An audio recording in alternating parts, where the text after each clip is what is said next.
Ya, baik. Harusnya dari tadi, Sudah, Mas. Ustaz. Ya. Baik, kita mulai. Bismillahirrahmanirrahim. Ya, Assalamualaikum Ustaz. warahmatullahi Tafadhol. wabarakatuh. Waalaikumsalam warahmatullahi wabarakatuh. Alhamdulillah, rahmatullah. Asyhadu an la ilaha illallah wahdahu la syarikalah. Wa asyhadu anna Muhammadan abduhu wa rasuluh. Allahumma salli wa sallim wa barik ala nabiyina Muhammad wa ala alihi wa ashabihi ajmain amma ba'd. Wa qala ta'ala a'udzu billahi minasyaitonir rajim. Ya ayyuhalladzina amanu taqullaha haqqa tuqatih wa la tamutunna illa wa antum muslimun. Fa inna khairal kalami kalamullah wa khairal huda huda nabiyina Muhammadin sallallahu alaihi wasallam. Jamaah ngaji Ahad pagi, baik yang bergabung di Zoom maupun di YouTube. Insya Allah hari ini kita akan membahas kelanjutan. Pertemuan yang lalu kita membahas tentang hal-hal yang dianggap membatalkan puasa, tetapi sebenarnya terjadi khilafiyah di kalangan para ulama dan ternyata tidak membatalkan, sudah kita bahas. Dan sekarang kita membahas tentang waktu berpuasa, karena ini penting ya. Saya berapa kali dapat pertanyaan, Ustadz, batas orang buka itu nunggu azan atau yang penting masuk waktu lah ini. Nanti kita akan bahas dan saya share dulu materinya supaya jamaah bisa melihat. Mudah-mudahan sudah bisa dilihat dengan jelas ya. Baik, kita sekarang masalah niat puasa dulu, terus nanti masalah waktu. Dan kalau memang sempat waktunya nanti masalah fidyah kita bahas secara detail insya Allah. Masalah niat puasa itu. Kenapa niat penting? Dulu pernah saya sampaikan, jangan lupa ibadah terkait dengan 3 hal. 1 dimensi akidah yaitu niat. 2 dimensi fikih itu tentang kaifiyah, tata cara dan sebagainya. 3 dimensi tazkiyatun nufus atau akhlak yaitu pengaruh ibadah itu dalam kehidupan sehari-hari setelah melakukan ibadah itu berupa akhlak yang mulia. Gitu ya. Jadi ini yang harus kita perhatikan betul, dan niat ini menjadi bagian yang sangat penting apalagi puasa, karena kalau orang tidak niat dengan berpuasa di waktu tertentu yaitu di malam harinya atau sebelum fajar maka tidak ada puasa baginya. Surat Al-Baqarah ayat 5 ini dijelaskan, a'udzubillahi minasyaitonirrajim wa ma umiru illa liya'budullaha mukhlishina lahuddin hunafa wa yuqimus shalah wa yu'tuz zakah wa dzalika dinul qayyimah. Padahal mereka tidak disuruh kecuali supaya beribadah kepada Allah dengan memurnikan ketaatan kepadanya dalam menjalankan agama yang lurus, dan supaya mereka mendirikan sholat dan memberikan zakat, dan demikian itulah agama yang lurus. Imam As-Sa'di dalam tafsirnya mengatakan, fama umiru fi sa'iri syara'i ila ya'budu, tidaklah mereka diperintah di seluruh syariat kecuali untuk beribadah Allah kepada Allah dengan memurnikan padanya ketaatan, qasidina bi jami' ibadatihim adh-dhahirah wal batinah wajhallah. Ya, bertujuan dengan seluruh ibadahnya itu, baik yang ibadah yang lahir maupun batin, adalah wajah Allah Ta'ala atau keridhaan Allah Ta'ala. Wa talaba zulfa ladai, dan mencari zulfa ladai, dan mencari kedekatan kepada Allah. Hunafa atau mu'ridin, ya, maksudnya ma'ilin itu cenderung, condong, ansairil adyanil mukhalifah lidinit tauhid. Artinya berpaling dari agama-agama yang bertentangan dengan agama tauhid. Kemudian Imam Al-Qurtubi mengatakan mukhlisin lahuddin, yang disebut dengan memurnikan padanya ketaatan adalah al-ibadah, yaitu ibadah. Maksudnya memurnikan ibadah itu ya. Wa minhu qaulu ta'ala qul inni umirtu an a'budallaha mukhlishan lahuddin. Katakanlah aku ini diperintah untuk beribadah kepada Allah dengan memurnikan padanya peribadatan. Wa fi hadza dalil ala wujubin niyyah fil ibadat.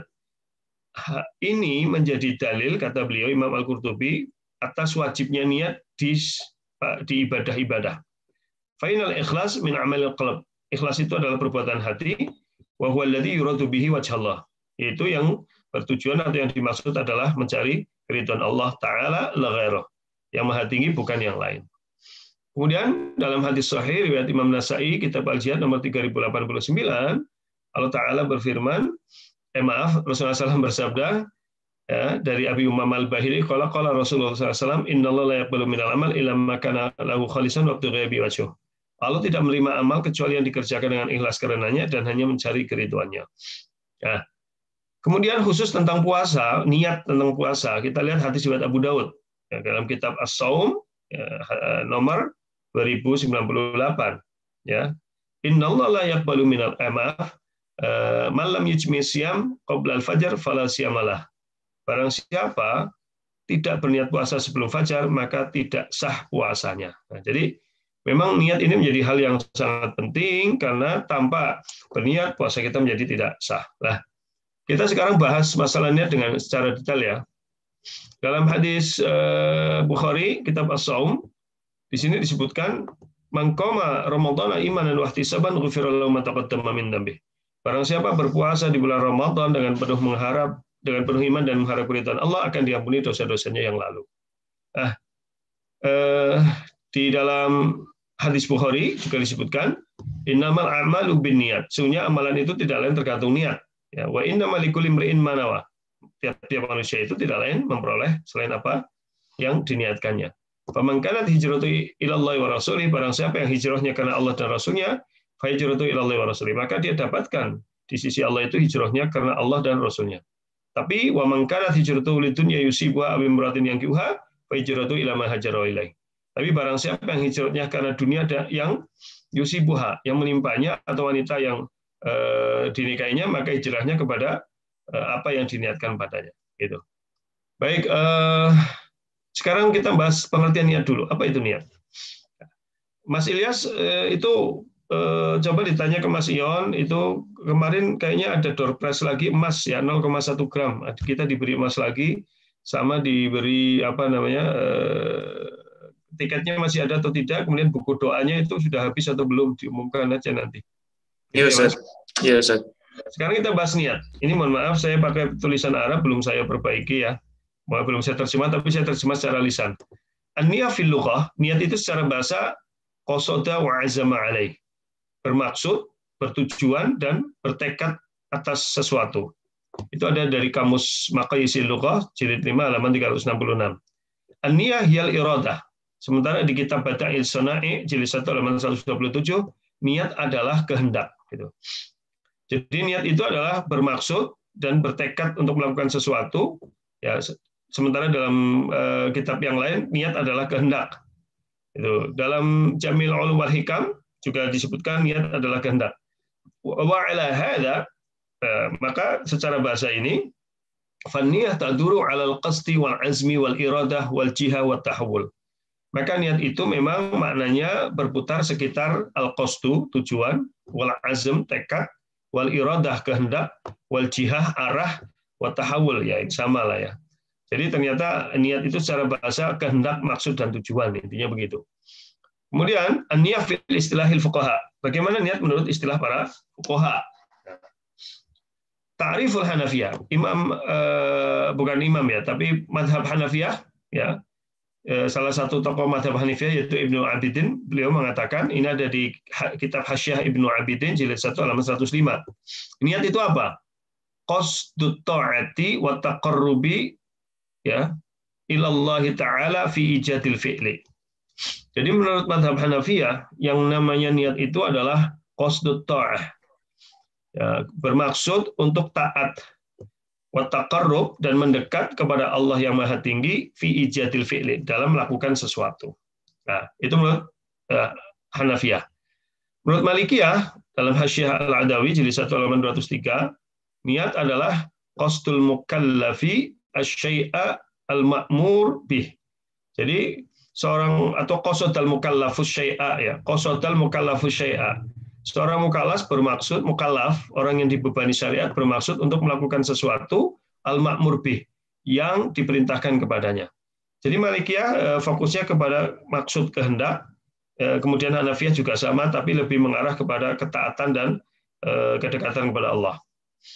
Kemudian Syafi'iyah, madhab Syafi'iyah, dalam Al-Mansur fil Qawaid jilid 3 halaman 284, juga Muntahal Amal halaman 83, Imam Syafi'i, bukan Imam Syafi'i, Syafi'iyah, madhab Syafi'iyah, ini diwakili oleh Imam Al-Marwadi, beliau mengatakan, hiya ya, qasdu syai'i muqtaranan bi fi'lihi. Jadi bermaksud melakukan sesuatu yang dekat dengan perbuatannya. Fa inna qasdahu wa tarakha anhu fa huwa asmun. Ya, karena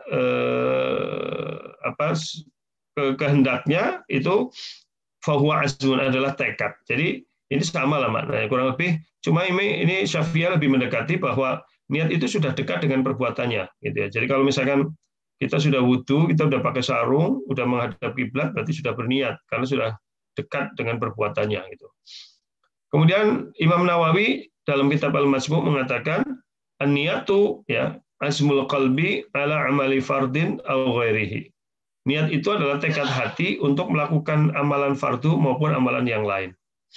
Kemudian Imam mazhab Hambali ini terakhir Al-Bahwati mengatakan an-niyah syar'an hiya azmul qalbi ala fi'lil ibadat taqarruban ila Allah taala. Jadi beliau mengatakan yang namanya niat itu adalah tekad hati untuk melakukan ibadah dalam rangka mendekatkan diri kepada Allah. Perhatikan baik-baik jamaah Zoom dan ngaji Ahad pagi saat ini. Dari semua definisi yang disebutkan oleh 4 mazhab tadi, semuanya tidak ada satupun yang menyebutkan niat adalah dilafatkan. Tidak ada. Karena niat adalah letaknya di dalam hati. Jadi semuanya menjelaskan bahwa niat itu letaknya di dalam hati karena niat itu tekad. Ya. Dari Hanafiyah, dari Malikiyah, Syafi'iyah, Hanabiliyah itu semuanya tidak ada mendefinisikan niat itu terucap, tetapi itu merupakan amalul qalb, perbuatan hati. Nah, maka niat kehendak untuk melakukan sesuatu dan niat letaknya di hati. Mengingat niat adalah amal hati, maka inti niat adalah keinginan, tujuan, maksud. Ketika seorang menginginkan untuk melakukan sesuatu, maka sudah dianggap berniat, baik amalan ibadah maupun selain ibadah. Nah, ini kata kuncinya di sini. Perhatikan baik-baik ini. Ya, jangan sampai salah pengertian gitu ya. Jadi ketika seorang menginginkan untuk melakukan sesuatu, maka sudah dianggap berniat, baik amal ibadah maupun selain ibadah. Modal utama niat adalah kesadaran. Nah, ketika seorang sadar dengan apa yang dia kerjakan, kemudian berkeinginan untuk mengamalkannya, maka sudah dianggap berniat. Nah, jadi memang tidak ada kalimat harus diucapkan. Karena ini perbuatan hati. Jadi kalau orang sadar dan berkeinginan melakukan sesuatu, itu sudah dianggap berniat. Maka ketika seorang sadar bahwa besok Ramadan, insya Allah ya, kalau kita hari Senin ya, insya Allah karena Ramadan jatuh pada hari Selasa, insya Allah tahun ini kita sama, tidak ada perbedaan karena hilal sudah di atas 2 derajat, yaitu plus 3 derajat. Kalau udah 3 derajat, maka insya Allah tidak ada perbedaan puasa maupun hari rayanya. Jadi kalau seorang sadar bahwa besok Ramadan, kemudian bertekad besok akan puasa, maka sudah dianggap berniat. Apalagi jika malam harinya sudah sholat tarawih dan makan sahur. Tentu ibadah semacam ini tidak mungkin dilakukan kecuali karena sadar bahwa esok pagi akan berpuasa Ramadan. Saya kira penjelasan saya sudah sangat jelas. Jadi ketika orang perdebatan apakah dilafatkan atau tidak, maka kembali kita lihat makna niat. Tidak ada satupun para ulama madhab mengatakan niat itu adalah talafut diucapkan. Tapi semuanya mengatakan ini adalah perbuatan hati. Maka syaratnya dia sadar, kemudian dia berkeinginan melakukan sesuatu, maka itu sudah dianggap sebagai niat. Gitu ya. Jelas ya Mas? Mas Ilyas, suara saya jelas? Jelas ya. Banget, Ustaz. Ya Mas Ilyas ini kok kameranya bagus banget ya. Waduh, ini bagus, keren kameranya. Baik, terus kita lihat Ibnu Taimiyah dalam Majmu'ul Fatawa jilid 6 halaman 79 mengatakan, "Kullu man 'alima anna ghadan min Ramadan wa huwa yuridu shaumahu faqad nawa shaumahu sawa'un talaffadha bin niyyah aw lam yatalaffadh. Wa hadha fi'lu 'ammatil muslimin kulluhum yanwi syam." Setiap orang yang tahu bahwa esok hari adalah Ramadan dan dia ingin berpuasa, maka secara otomatis dia telah berniat puasa. Baik dia lafalkan niat maupun tidak diucapkan. Ini adalah perbuatan kaum muslimin secara umum. Setiap muslim berniat untuk berpuasa. Jadi, kata Ibnu Taimiyah, prinsip adalah sadar berkehendak. Maka kalau orang sudah bersadar berkehendak besok mau puasa, itu sudah cukup dianggap sebagai niat. Nah, ya. Kemudian Imam Nawawi dalam Rawdatut Thalibin jilid 1 halaman 268 mengatakan, la yasihhu shauma illa biniyah wa mahalluhal qalb wa la yushtaratu nutqu bila khilaf. Tidaklah sah puasa seseorang kecuali dengan niat. Letak niat adalah dalam hati. Tidak disyaratkan untuk diucapkan. Masalah ini tidak dapat perselisihan di antara para ulama. Jadi tidak harus diucapkan. Gitu. Artinya kalau ada orang mengatakan kalau niat puasa nggak diucapkan maka tidak sah, itu tidak benar. Karena ini An-Nawawi kan madhabnya Syafi'i juga mengatakan begitu, tidak harus diucapkan. Jadi tidak harus mengucapkan nawaitu soma ghadin an adai fardi syahra ramadhana, fardi syahri ramadhana, adi sanati lillahi. Tidak harus begitu. Ya, karena cukup dalam hati saja. Host, tolong ini dimatikan dulu. Host. Mas Adil. Halo, baik. Udah dimatikan. Baik. Saya udah masuk lagi ya Mas Ilyas ya? Ya, sudah masuk. Kemudian dalam Imam Nawawi juga dalam Riyadhut Thalibin halaman 84 mengatakan, an-niyah fi jami' ibadat mu'tabiratan bil qalbi la yakfi fiha nutqul lisan ma'a ghaflatil qalbi wa la yushtarat. Bahwa niat dalam semua ibadah dinilai adalah hati dan tidaklah cukup dengan ucapan lisan sementara hatinya tidak sadar dan tidak disyaratkan diulafalkan. Jadi tidak harus dilafalkan, orang dalam hati saja itu sudah sah begitu ya.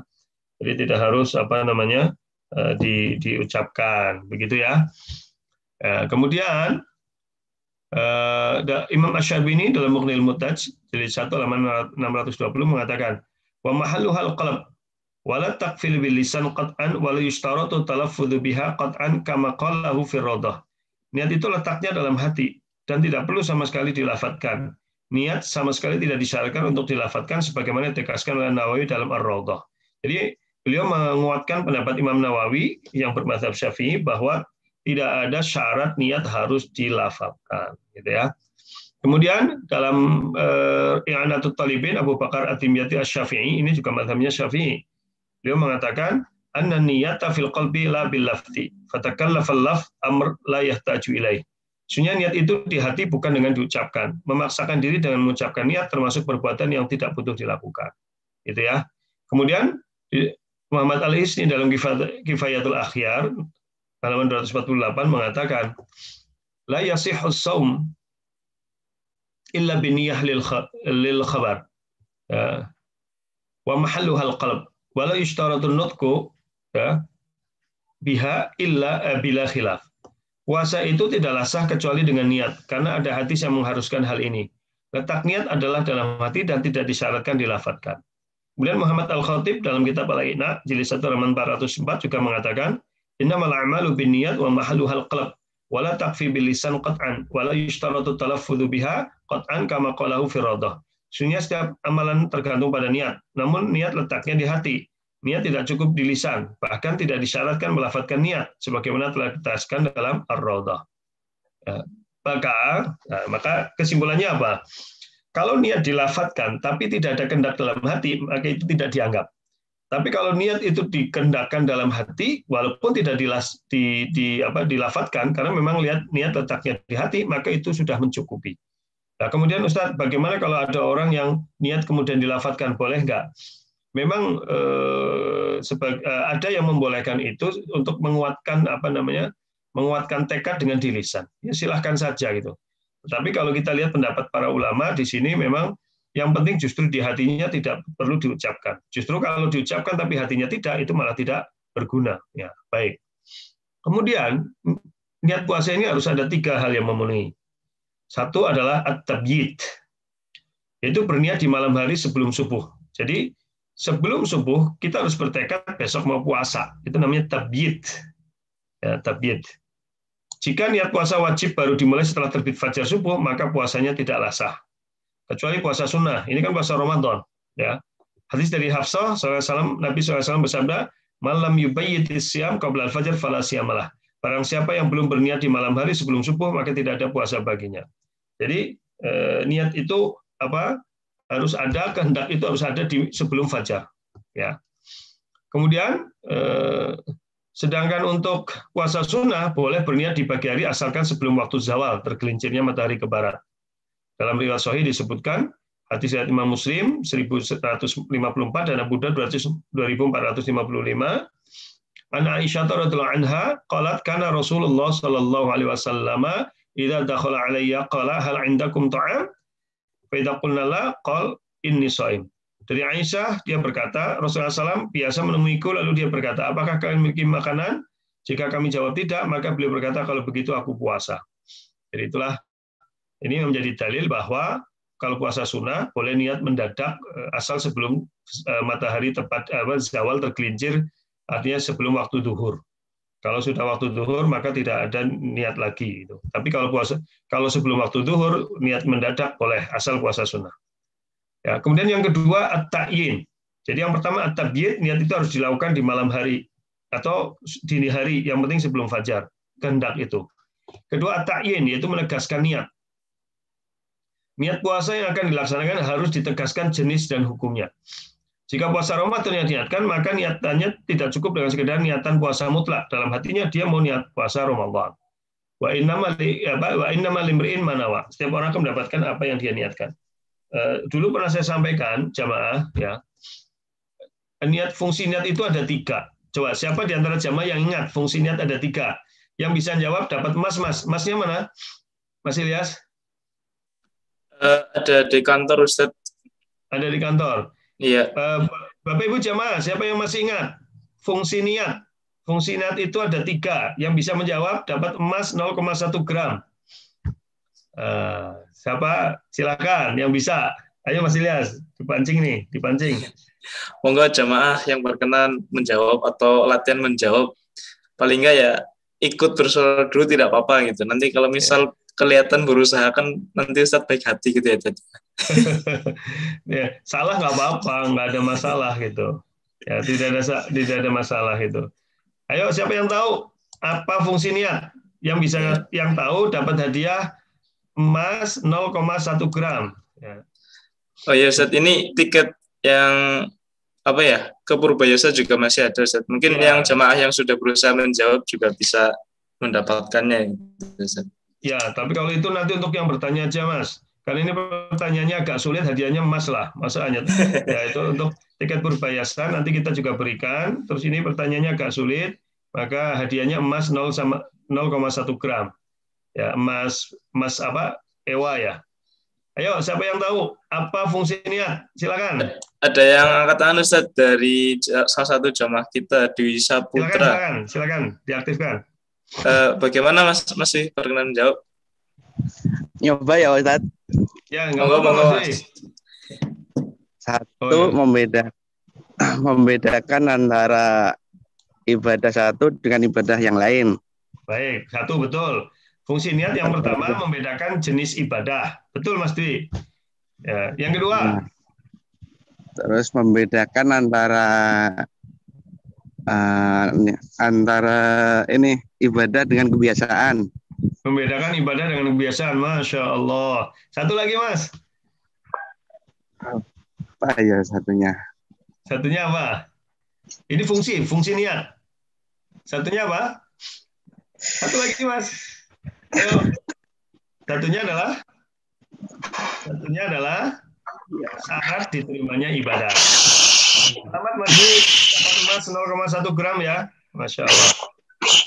Mas Dwi, nanti kapan ke Purwokerto diambil emasnya? Bisa dikumpulin buat mas kawin tuh Mas Dwi. Luar biasa. Kumpulin dulu Ustaz. Ya, kapan main ke Purwokerto nanti disimpan tuh emasnya untuk Mas Dwi ya. Mas Dwi di Jogja ini lagi olahraga tapi bisa menjawab dengan tepat, alhamdulillah. Jadi fungsi niat itu ada 3. Satu adalah membedakan antara kebiasaan dengan ibadah. Jadi contohnya kalau orang misalkan mohon maaf ya, kayak kita kan biasa mandi gitu ya. Kayak saya gitu setiap mandi pasti keramas. Kalau saya begitu karena rambut saya berminyak. Kalau nggak keramas langsung lepek gitu. Maka saya setiap mandi pasti keramas. Ya, kalau kemudian ada orang yang mohon maaf malamnya junub, paginya mandi. Tapi ketika mandi dia tidak berniat untuk mensucikan dari hadas besar. Maka dia tetap berhadas. Ya, sekalipun dia sudah mandi, dia tetap berhadas karena mandinya tidak diniatkan untuk untuk membersihkan hadas. Berarti dia terhitungnya sebagai mandi biasa. Gitu. Dan yang kedua adalah fungsi niat membedakan jenis ibadah. Seperti misalkan kita masuk ke masjid sholat 2 rakaat. Itu yang membedakan niatnya. Kita mau niat apa tuh masuk ke masjid sholat 2 rakaat? Tahiyatul masjid atau sholat sunnah wudu, atau memang niatnya 2, sunnah wudu dan tahiyatul masjid gitu. Atau langsung sholat subuh misalkan. Masya Allah Mas Dwi, luar biasa. Mas Dwi tahu jawaban itu dari mana itu? Dulu kayak sempat dengerin kajian di mana gitu, cuman nggak ingat semuanya. Masya Allah. Saya masih muda jadi kemutan. Baik, nanti kapan ke Purwokerto dari Jogja, mampir ngambil emas 0,1 gram. Dikumpulin.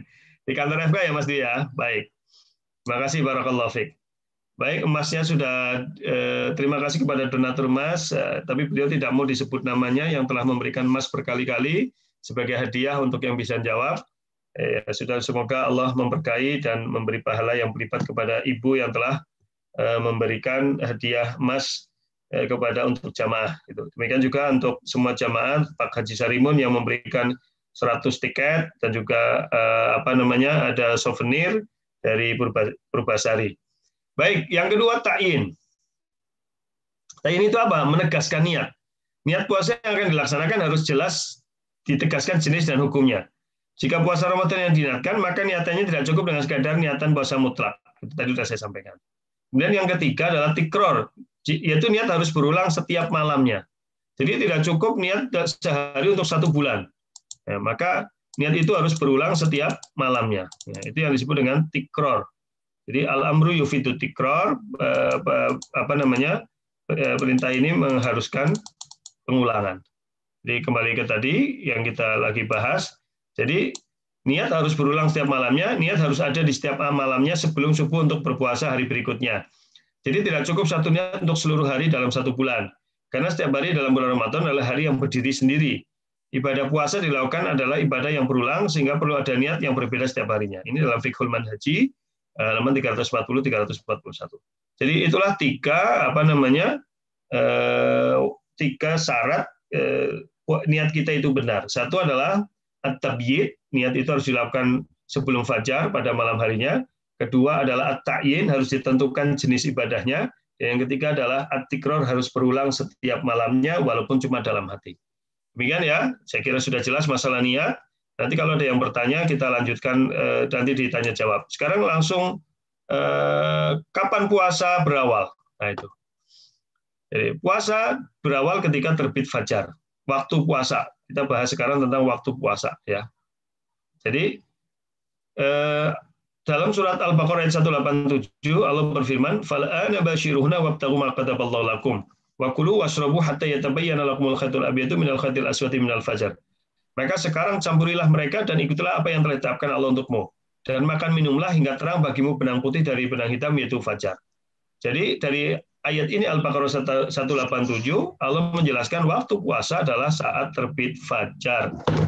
Yang dimaksud khaytul abyad di sini adalah fajar sotik atau fajar kedua. Jadi bukan fajar yang pertama. Kalau fajar pertama itu nanti dia muncul terus menghilang. Karena berwarna putih dan melintang di ufuk seperti benang. Adapun fajar kadzib, yaitu fajar pertama itu bentuknya seperti dana busirhan atau ekor serigala. Rasulullah dengan penjelasan yang rinci bahwasanya fajar itu ada 2. Fajar kadzib, ya tidak dibolehkan ketika itu sholat subuh dan belum diharamkan bagi yang berpuasa untuk makan dan minum. Nah, jadi sudah muncul fajar kadzib, tapi sudah tidak boleh sholat subuh, tapi masih boleh makan, ya, minum bagi yang berpuasa. Kedua fajar sotik yang mengharamkan makan bagi yang puasa dan sudah boleh melaksanakan sholat subuh. Jadi fajar kadzib ini belum masuk subuh, maka otomatis dia masih boleh makan dan minum, masih boleh sahur. Sementara fajar sotik itu mengharamkan makan bagi yang puasanya sudah batas akhir orang bersahur dan sudah masuk sholat subuh. Dari Ibnu Abbas radhiyallahu anhu, Rasulullah SAW bersabda, "Al-fajru fajrani, fa amal awal fa innahu la yuharrimut ta'am, wa la yuhillut shalah. Wa amma tsani fa innahu yuharrimut ta'am wa yuhillus shalah." Fajar itu ada 2 kata Rasulullah. Yang pertama tidak mengharamkan makan bagi yang puasa dan tidak halal sholat ketika itu. Ini adalah fajar kadzib. Yang kedua mengharamkan makan dan telah dibolehkan sholat ketika terbit fajar. Ini fajar shadiq. Ini hadis Ibnu Huzaimah, Hakim, Daruqutni dan yang lainnya. Fajar kadzib atau dalam bahasa astronominya zodiacal light adalah warna putih yang memanjang yang menjulang seperti binatang gembalaan. Jadi ke samping, ke atas ya. Memancar panjang menjulang ke atas, itu fajar kadzib. Kalau fajar shadiq, twilight, ini warna yang memerah yang bersinar dan tampak di atas puncak bukit dan gunung-gunung dan tersebar di jalanan, di jalan raya serta atap-atap rumah. Fajar inilah yang berkaitan dengan hukum-hukum puasa dan sholat. Itu. Dari Samurah radhiyallahu anhu Rasulullah SAW pernah bersabda, ya, beliau mengatakan apa? Di sini disebutkan la yaghurrannakum adzanul bilal wala hadzal bayat li'umudis subh hatta yastatir. Janganlah kalian tertipu oleh adanya Bilal dan jangan pula tertipu oleh warna putih yang memancar ke atas sampai melintang. Artinya adanya Bilal itu adalah sebelum waktu subuh adzan pertama, dan warna putih yang memancar ke atas ini adalah fajar kadzib. Jadi belum waktu masuk puasa. Dari Talak bin Ali, Rasulullah SAW bersabda, "Kulu wasrabu wa la yaghurrannakumus sati'ul musa'id wa kulu wasrabu hatta ya'taridu lakumul ahmar." Makan minum, jangan kalian tertipu oleh fajar yang memancar ke atas. Ya, berarti belum masuk fajar itu. Itu adalah fajar kadzib. Makan dan minumlah sampai warna merah membentang. Itu berarti apa sudah masuk fajar subuh. Nah, ini kita lihat kalau fajar kadzib itu kayak gini, dia ke atas bukan ke samping. Nah, dan ini setelah ini itu dia akan hilang, akan menghilang, gitu ya. Jadi apa namanya? Setelah ini dia akan menghilang. Gitu. Ini namanya fajar kadzib atau zodiacal light. Adapun twilight ini memanjang begini, tidak memancar ke atas tapi memanjang seperti ini. Lah ini berarti sudah masuk waktu subuh. Ya, jadi beda sekali antara fajar kadzib sama fajar sidik. Saya ulangi, kalau fajar kadzib itu kayak gini muncul, tapi ini setelah ini dia akan menghilang. Setelah nggak lama, setelah itu kurang lebih mungkin 10 menitan atau ya kalau nggak salah, itu nanti baru muncul fajar sotik seperti ini. Jadi yang membatasi waktu puasa adalah bukan fajar kadzib seperti ini, tetapi fajar sidik seperti ini. Fajar sidik, fajar sotik, fajar sidik mah LPPI. Salah ini saya, gitu ya.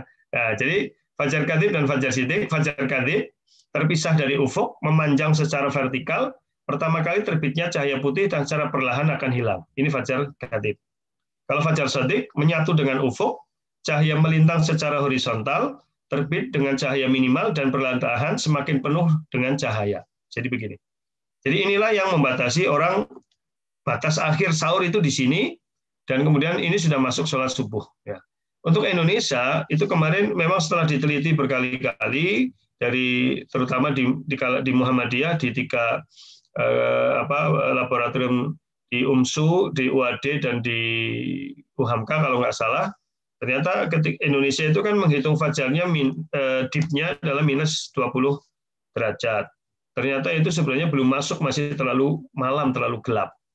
Maka dari berbagai penelitian, untuk Indonesia itu dip yang paling tepat adalah minus 18 derajat. Nah, kalau minus 18 derajat itu berarti baru masuk waktu subuh. Maka di Muhammadiyah itu ditambahkan 8 menit dari waktu subuh yang sekarang muncul di masyarakat. Jadi waktu subuh yang sekarang ini kalau versi Muhammadiyah adalah kegasikan, itu masih mundur 8 menit, begitu ya, masih mundur 8 menit. Tapi untuk kehati-hatian, ya sahurnya jangan mepet, gitu ya. Jadi sahurnya jangan mepet. Baik. Kemudian atas dasar inilah jelaslah permulaan waktu saum, yaitu dimulai sejak munculnya fajar yang kedua atau fajar sodik. Jadi ini batas waktu saum. Karena fajar itu ada 2 macam, tadi sudah saya sampaikan. Ada fajar yang hanya naik vertikal, ini seperti ekor serigala. Ini masih belum waktu masuk subuh dan masih boleh makan dan minum atau boleh sahur. Sebagaimana hadis Jabir tadi sudah saya sampaikan. Dan yang kedua adalah fajar sodik. Inilah batas waktu mulai berpuasa, yaitu ketika cahayanya memanjang mendatar. Tadi sudah saya kasih contoh warna gambarnya ya. Nah ini. Kemudian kapan puasa berakhir?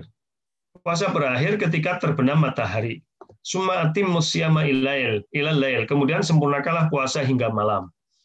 Pengertian malam itu kapan? Ya, Rasulullah SAW bersabda, "Idza aqbala al-lailu min hahuna wa adbara an-naharu min hahuna wa gharabatis syams faqad aftaratis shaim." Jika datang malam dari sini dan telah pergi siang dari sini dan terbenam matahari, maka orang yang berpuasa boleh berbuka. Jadi batasannya adalah ghurubus syams, ketika tenggelam matahari. Jadi awal waktu puasa itulah batas akhir sahur. Ini kesimpulannya. Kemudian akhir waktu puasa adalah saat waktu berbuka adalah saat tenggelam matahari. Gitu ya. Jadi batas waktu sahur ini sudah saya ulang kembali, waktu fajar, ya. Kemudian ini hadis-hadisnya tadi sudah Kita lihat ketika sahur itu Rasulullah SAW mengatakan, dikisahkan oleh siapa? Zaid bin Sabit, tasaharna ma'an Nabi summa qala ila shalah summa qama ila shalah qultu kam kana bainal adzan was sahur qala qadra 50 ayah. Kami makan sahur bersama Nabi SAW, kemudian beliau berdiri untuk sholat subuh. Saya, Anas bin Ali, bertanya, berapa jarak antara adzan dan sahur? Zaid bin Sabit radhiyallahu anhu menjawab, kurang lebih selama bacaan 50 ayat.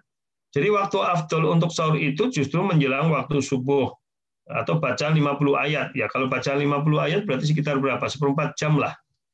Nah, jadi kalau sekarang subuhnya jam 4:30, maka waktu terbaik untuk sahur ya jam 4:15. Nah, itu bagi yang makannya cepat. Nah, kalau yang bagi makannya lambat ya jam 3:30 gitu ya. Menora telat. Begitu. Kemudian nah, dari Abu Hurairah, Rasulullah SAW pernah bersabda, "Idza sami'a ahadukumun nida wal ina 'ala yadi fala yad'ahu hatta yaqdiya hajatahu minhu." Jika salah seorang di antara kalian mendengar azan sedangkan sendok terakhir masih ada di tangannya, maka janganlah dia meletakkan sendok tersebut hingga dia menunaikan hajatnya hingga selesai. Nah, ini kadang menjadi dalil orang ketika sudah ada azan, masih ada sendok terakhir, maka diselesaikan. Kita lihat penjelasannya. Hadis ini memberikan rukhsah bagi orang yang kondisinya seperti tersebut bukan untuk semua orang. Sehingga tidak boleh dikiaskan dengan kondisi tersebut di atas. Bahwa adzan yang dimaksud di sini adalah adzan yang terjadi sebelum fajar, adzan pertama.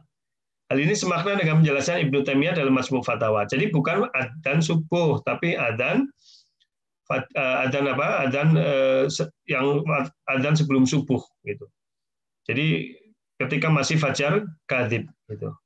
Karena memang adzan itu kalau subuh sunahnya kalau di zaman Nabi 2 kali, hari ini juga 2 kali kalau di Arab Saudi. Dalam Al-Majmu' Imam Nawawi mengatakan, kami katakan bahwa jika fajar terbit sedangkan makanan masih ada di mulut, maka hendaklah dimuntahkan dan dia boleh diteruskan puasanya. Tapi ia tetap menelannya padahal dia yakin telah masuk fajar, maka batalah puasanya. Permasalahan ini sama sekali tidak ada perselisihan pendapat di antara para ulama. Dari dalam masalah adalah hadis Ibnu Umar dan Aisyah bahwasanya Rasulullah SAW pernah bersabda, Inna Bilal yu'adzinu bilail faqulu wasrabu hatta yu'adzina ibnu Ummi Maktum. Bilal mengumandangkan azan di malam hari, itu kurang lebih 1 jam ya sebelum subuh. Tetaplah makan minum sampai Ibnu Ummi Maktum mengundangkan azan. Ibnu Ummi Maktum itu adalah azan subuh. Jadi hadis tadi ini, yang ini bukan berlaku azan subuh. Jadi kalau sudah azan subuh, makanan masih dikunyah supaya dimuntahkan ya. Bukan malah ditelan nanggung eman-eman. Makanya jangan mepet-mepet gitu ya. Baik, kemudian kesimpulannya, waktu berbuka puasa, tadi sahur sudah. Sekarang waktu berbuka puasa adalah saat tenggelamnya matahari dan tidak ada keterangan setelah azan. Apalagi azan yang kita jumpai di daerah kita berbeda-beda waktunya. Maksudnya apa? Kalau sudah masuk waktu puasa, waktu buka, sekalipun belum azan itu sudah boleh puasa. Sudah boleh buka. Jadi tidak ada dalil bahwa buka itu bolehnya setelah azan, tidak. Asal sudah masuk waktu. Jadi misalkan maghrib itu jam 17.48, sudah masuk jam 17.48 dan jam kita benar, maka sudah boleh berbuka. Sekalipun belum azan. Bahkan muadzin saja sebelum azan sebaiknya dia buka dulu. Gitu. Udah pasti masuk waktu dia buka, artinya minumlah untuk membatalkan, kemudian dia baru azan. Jadi bukan azan batasannya, tetapi masuk waktu. Ya, atau kebalikannya, kalau sudah terdengar azan maghrib, tapi setelah dilihat belum masuk waktu maghrib, maka nggak boleh puasa, nggak boleh buka. Ya.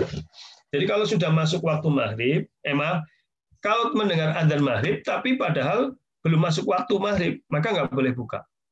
Ya, kebalikannya, kalau sudah masuk waktu maghrib, sekalipun belum azan, maka boleh buka. Ya. Imam Nawawi mengatakan, kaum muslimin bersepakat bahwa puasa dianggap selesai dan semulanya dengan terbenamnya matahari, bukan dengan azan. Jadi seandainya matahari telah terbenam dan Anda menyaksikannya sedang orang-orang belum mengumandangkan azan, maka Anda boleh berbuka. Lihatlah kebulatan matahari tersebut apabila atasnya sudah tenggelam. Ini menurut Syekh Shalih Utsaimin dalam Syarah Mumti'. Ibnu Taimiyah juga mengatakan, bila lingkaran matahari sudah tenggelam, maka ketika itu orang yang berpuasa boleh berbuka dan larangan-larangan dalam puasa selesai.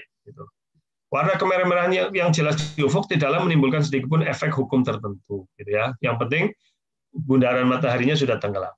Disebutkan ya oleh Imam Bukhari, wa aftara Abu Sa'id Al-Khudri hina ghaba qursus syams. Abu Sa'id Al-Khudri berbuka ketika bulatan matahari telah hilang. Dalam Fathul Bari, jilid 4, halaman 196. Oleh karena itu, bila di suatu daerah seseorang melihat matahari telah tenggelam, namun adzan belum dikumandangkan, maka boleh bagi dia untuk berbuka puasa. Sebaliknya, bila ada seorang tinggal di gedung, ya, yang gedung tinggi, dan dia mengetahui bahwa adzan di daerahnya sudah dikumandangkan, namun dia masih melihat matahari belum tenggelam, maka dia tidak boleh berbuka. Itu ya. Jadi batasannya sekali lagi bukan adzan, apalagi adzan di Indonesia, jam mushola masjidnya beda-beda, kadang-kadang muadzinnya ngawur, orang bilang waktu yang benar, atau jamnya kadang-kadang jam di masjid tidak dicek tepat atau tidak, itu sangat berbahaya. Maka kepada seluruh takmir masjid saya himbau ini menjelang Ramadan sebaiknya segera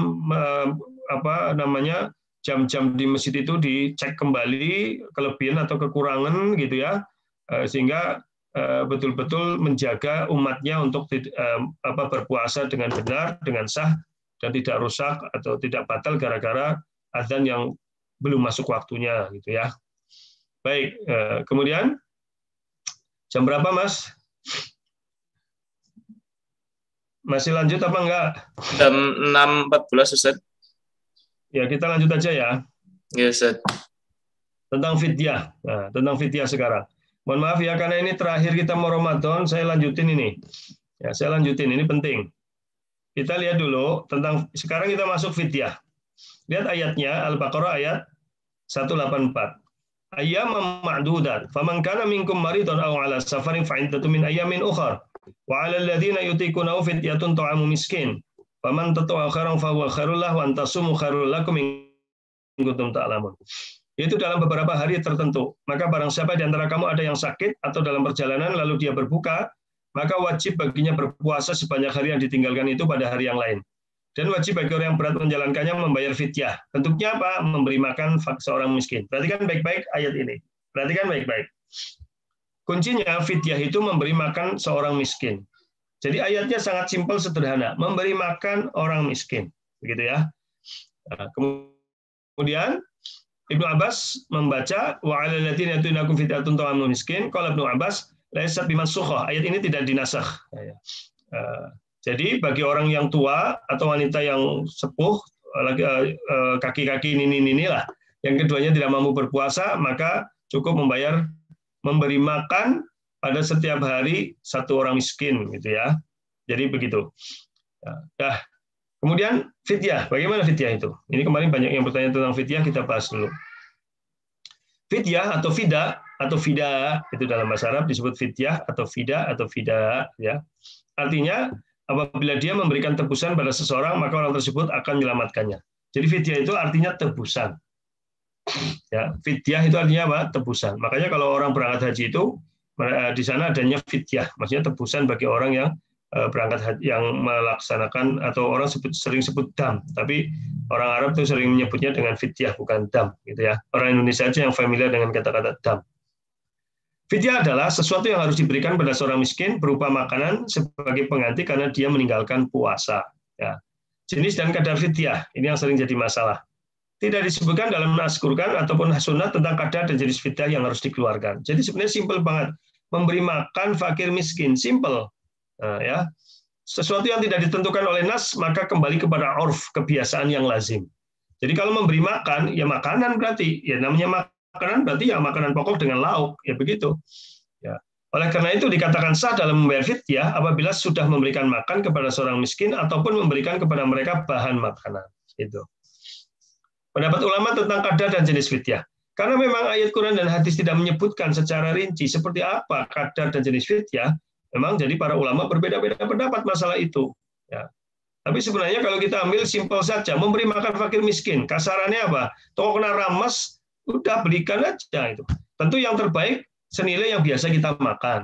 Kalau kita biasa makan sehari habis 30.000, bukan sehari, sekali makan habis 30.000, maka tentu lebih baik kita memberi fidyah senilai itu kepada satu orang. Jadi berikan nasi rames senilai 30.000. Ya, walaupun misalkan dia sehari makan sekali makan rames 30.000, tapi dia memberikan rames harga 5.000. Segat jangan karo mendoan. Sah nggak? Sah. Tapi kumet kucir bedidil bakhil medit gutil ora lumrah gitu ya. Memang sah itu, tapi itu orang yang medit kucir itu orang yang pelitnya naudzubillah ya. Oh dia biasa makan sekali makan 30.000 kok. Giliran untuk fidyah dia 5.000. Sah nggak? Sah secara hukum, tetapi kumet lah, kucir gitu ya. Nah, ini saya lihat ada jamaah yang lagi perjalanan, hati-hati Pak Sodirun Lengkong lagi nyetir, hati-hati nggih. Sambil ngaji sambil nyetir, fokus nggih, gitu. Hati-hati. Masya Allah. Baik gitu ya. Pendapat ulama bagaimana? Satu, Imam An-Nawawi, beliau berpendapat, pendapat pertama, kadar fidyah adalah 1 mud dari makanan untuk setiap hari. Jenisnya seperti jenis makanan pada zakat fitrah. Maka yang dijadikan pedoman adalah keumuman makanan penduduk di negerinya. 1 mud itu kalau zaman Nabi sereokan begini. Jadi sereokan begini, direok begini, segini dari sini sampai ke siku. Itu namanya 1 mud. Jadi ukurannya ukuran volume, bukan ukuran berat. Ada pendapat yang kedua dari Nawawi, yaitu mengeluarkan seperti makanan yang biasa dia makan setiap hari. Jadi bisa bahan makanan pokok 1 mud, misalkan beras 1 mud, ya 1 mud itu kurang lebih mungkin 6 on begitu. Atau makanan yang biasa makan tiap hari. Dia biasa makan setiap hari apa, berikan pada orang lain. Ada pendapat yang ketiga, diperbolehkan untuk memilih di antara jenis makanan yang ada. Kemudian fidyah tersebut dibayarkan hanya kepada fakir miskin, setiap 1 mud terpisah dari 1 mud yang lainnya.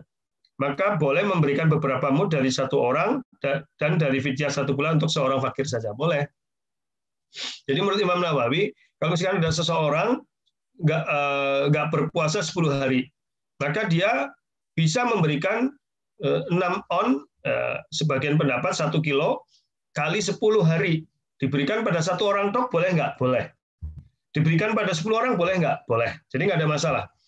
Memberikan fidyah kepada 1 orang boleh, kepada banyak orang boleh, begitu. Ya. Jadi bukan hanya kepada banyak orang tok, tapi juga boleh kepada 1 orang, gitu ya. Ukuran 1 mud itu berapa? Nah ini masalahnya, karena 1 mud itu adalah ukuran volume, bukan ukuran berat. Tentu ketika ditimbang jadi berbeda-beda. 1 mud adalah 1/4 sok, dan sok yang dimaksud adalah sok nabawi. Itu soknya Nabi SAW. 1 sok nabawi sebanding dengan 480 miskol dari biji gandum yang bagus. 1 miskol sama dengan 4,25 gram. Jadi 480 miskol seimbang dengan 2040 gram. Berarti 1 mud adalah 510 gram. Itu menurut Syekh Muhammad Shalih Utsaimin. Jadi kalau menurut beliau adalah 1 mud 510 gram dari gandum terbaik. Itu bukan dari beras, dari gandum terbaik. Gitu ya. Kemudian menurut pendapat Syekh Abdullah Al-Basam, 1 sok nabawi adalah 4 mud. 1 mud sama dengan 625 gram. Karena 1 sok nabawi sama dengan 3.000 gram. Jadi kalau Syekh Abdullah Basam 625 gram atau 6,25 on. Kalau Syekh Muhammad Shalih Utsaimin 5 on 10 gram. Ya. Kemudian ukuran 1 mud. Menurut mazhab Malikiyah dan Syafi'iyah, fidyah untuk setiap harinya adalah 1 mud 5,6 liter. Pendapat ini juga dipegang oleh Tawus, Said Al-Jubair, Ats-Tsauri, dan Al-Auza'i. Mazhab Hanafiyah berpendapat ukuran wajib fidyah adalah 1 sok. Ya, 1 sok itu gantang 3,125 kg. Ya. Kurma dan gandum syair kasar atau setengah sok biji gandum. Jadi menurut Hanafiyah, fidyah itu adalah 3,125 kilo untuk kurma atau gandum syair, gandum kasar, atau setengah sok biji gandum. Gitu. Mazhab Hanabilah, ukurannya adalah 1 mud gandum berhalus atau setengah sok kurma atau gandum syair kasar. Sementara Dr. Wahbah Zuhaili, Allah yarham, ya, beliau belum lama meninggal, ini dari Syria, beliau mengatakan 1 mud itu setara dengan 675 gram atau 0,688 liter. 1 sok setara dengan 4 mud. Jika ditimbang, beratnya 1 sok kira-kira 2,176 gram. Ya. Jika diukur volume, 1 sok setara dengan 2,75 liter. Itu menurut Wahbah Zuhaili. Kemudian, lebih tepat dalam masalah ini bagaimana dikembalikan kepada urf kebiasaan yang lazim. Maka telah sah membayar fidyah jika setelah memberi makan kepada 1 orang miskin untuk 1 hari yang kita tinggalkan. Jadi nggak usah mumet-mumet, wong ayatnya juga nggak mumet-mumet kok. Ya, jadi gampang saja. Contoh Anas bin Malik itu ketika sudah sepuh, sudah pikun, beliau nggak bisa puasa selama 1 bulan penuh. Maka beliau mengundang 30 orang fakir miskin ke rumahnya, dikasih makan sampai kenyang. Sudah, dengan niat membayar fidyah. Sah itu. Jadi begitu. Jadi dikasih makan aja 30 orang atau ya dengan memberikan beras. Nah, kalau beras macam-macam. Ya, satu mut itu memang sekitar 6 on lah ya. Tapi kan namanya orang itu masak, nah, itu kan belum pakai lauknya.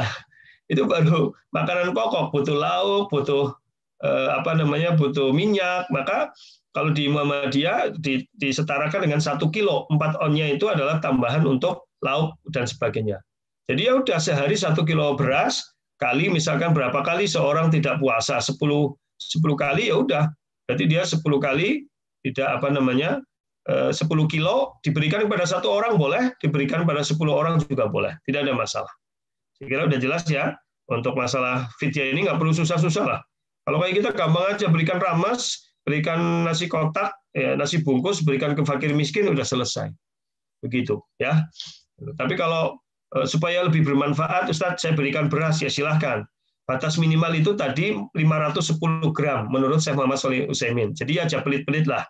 Ya, jangan 510 gram itu. Batasan yang standar tuh 675 gram. Berarti 6 on lebih. Ya kalau kita ya kasih aja 1 kilo begitu ya.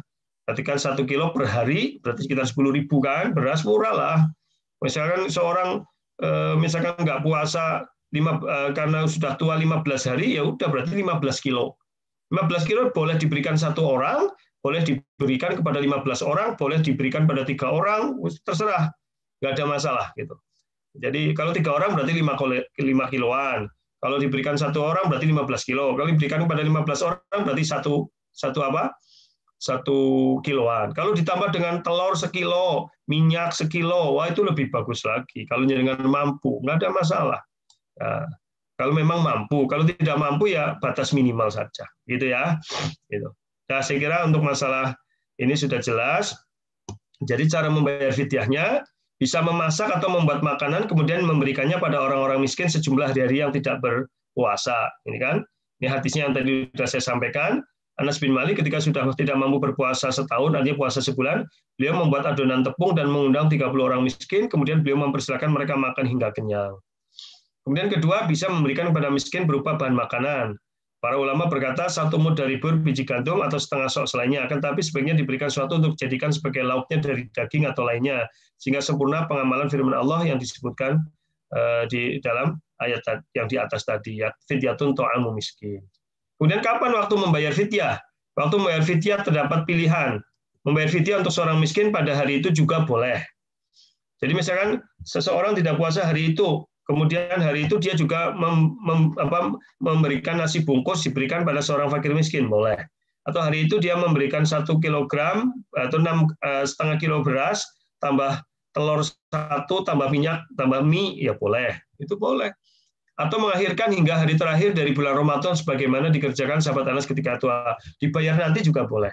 Yang tidak boleh itu dibayar di depan. Jadi persekot. Jadi nggak boleh bayar fidyah itu di depan. Burung lakoni wis yang bayar fidyah di silah, nggak boleh. Jadi bayar fidyah itu bolehnya saat hari itu juga atau setelah selesai puasa Ramadan baru dibayar.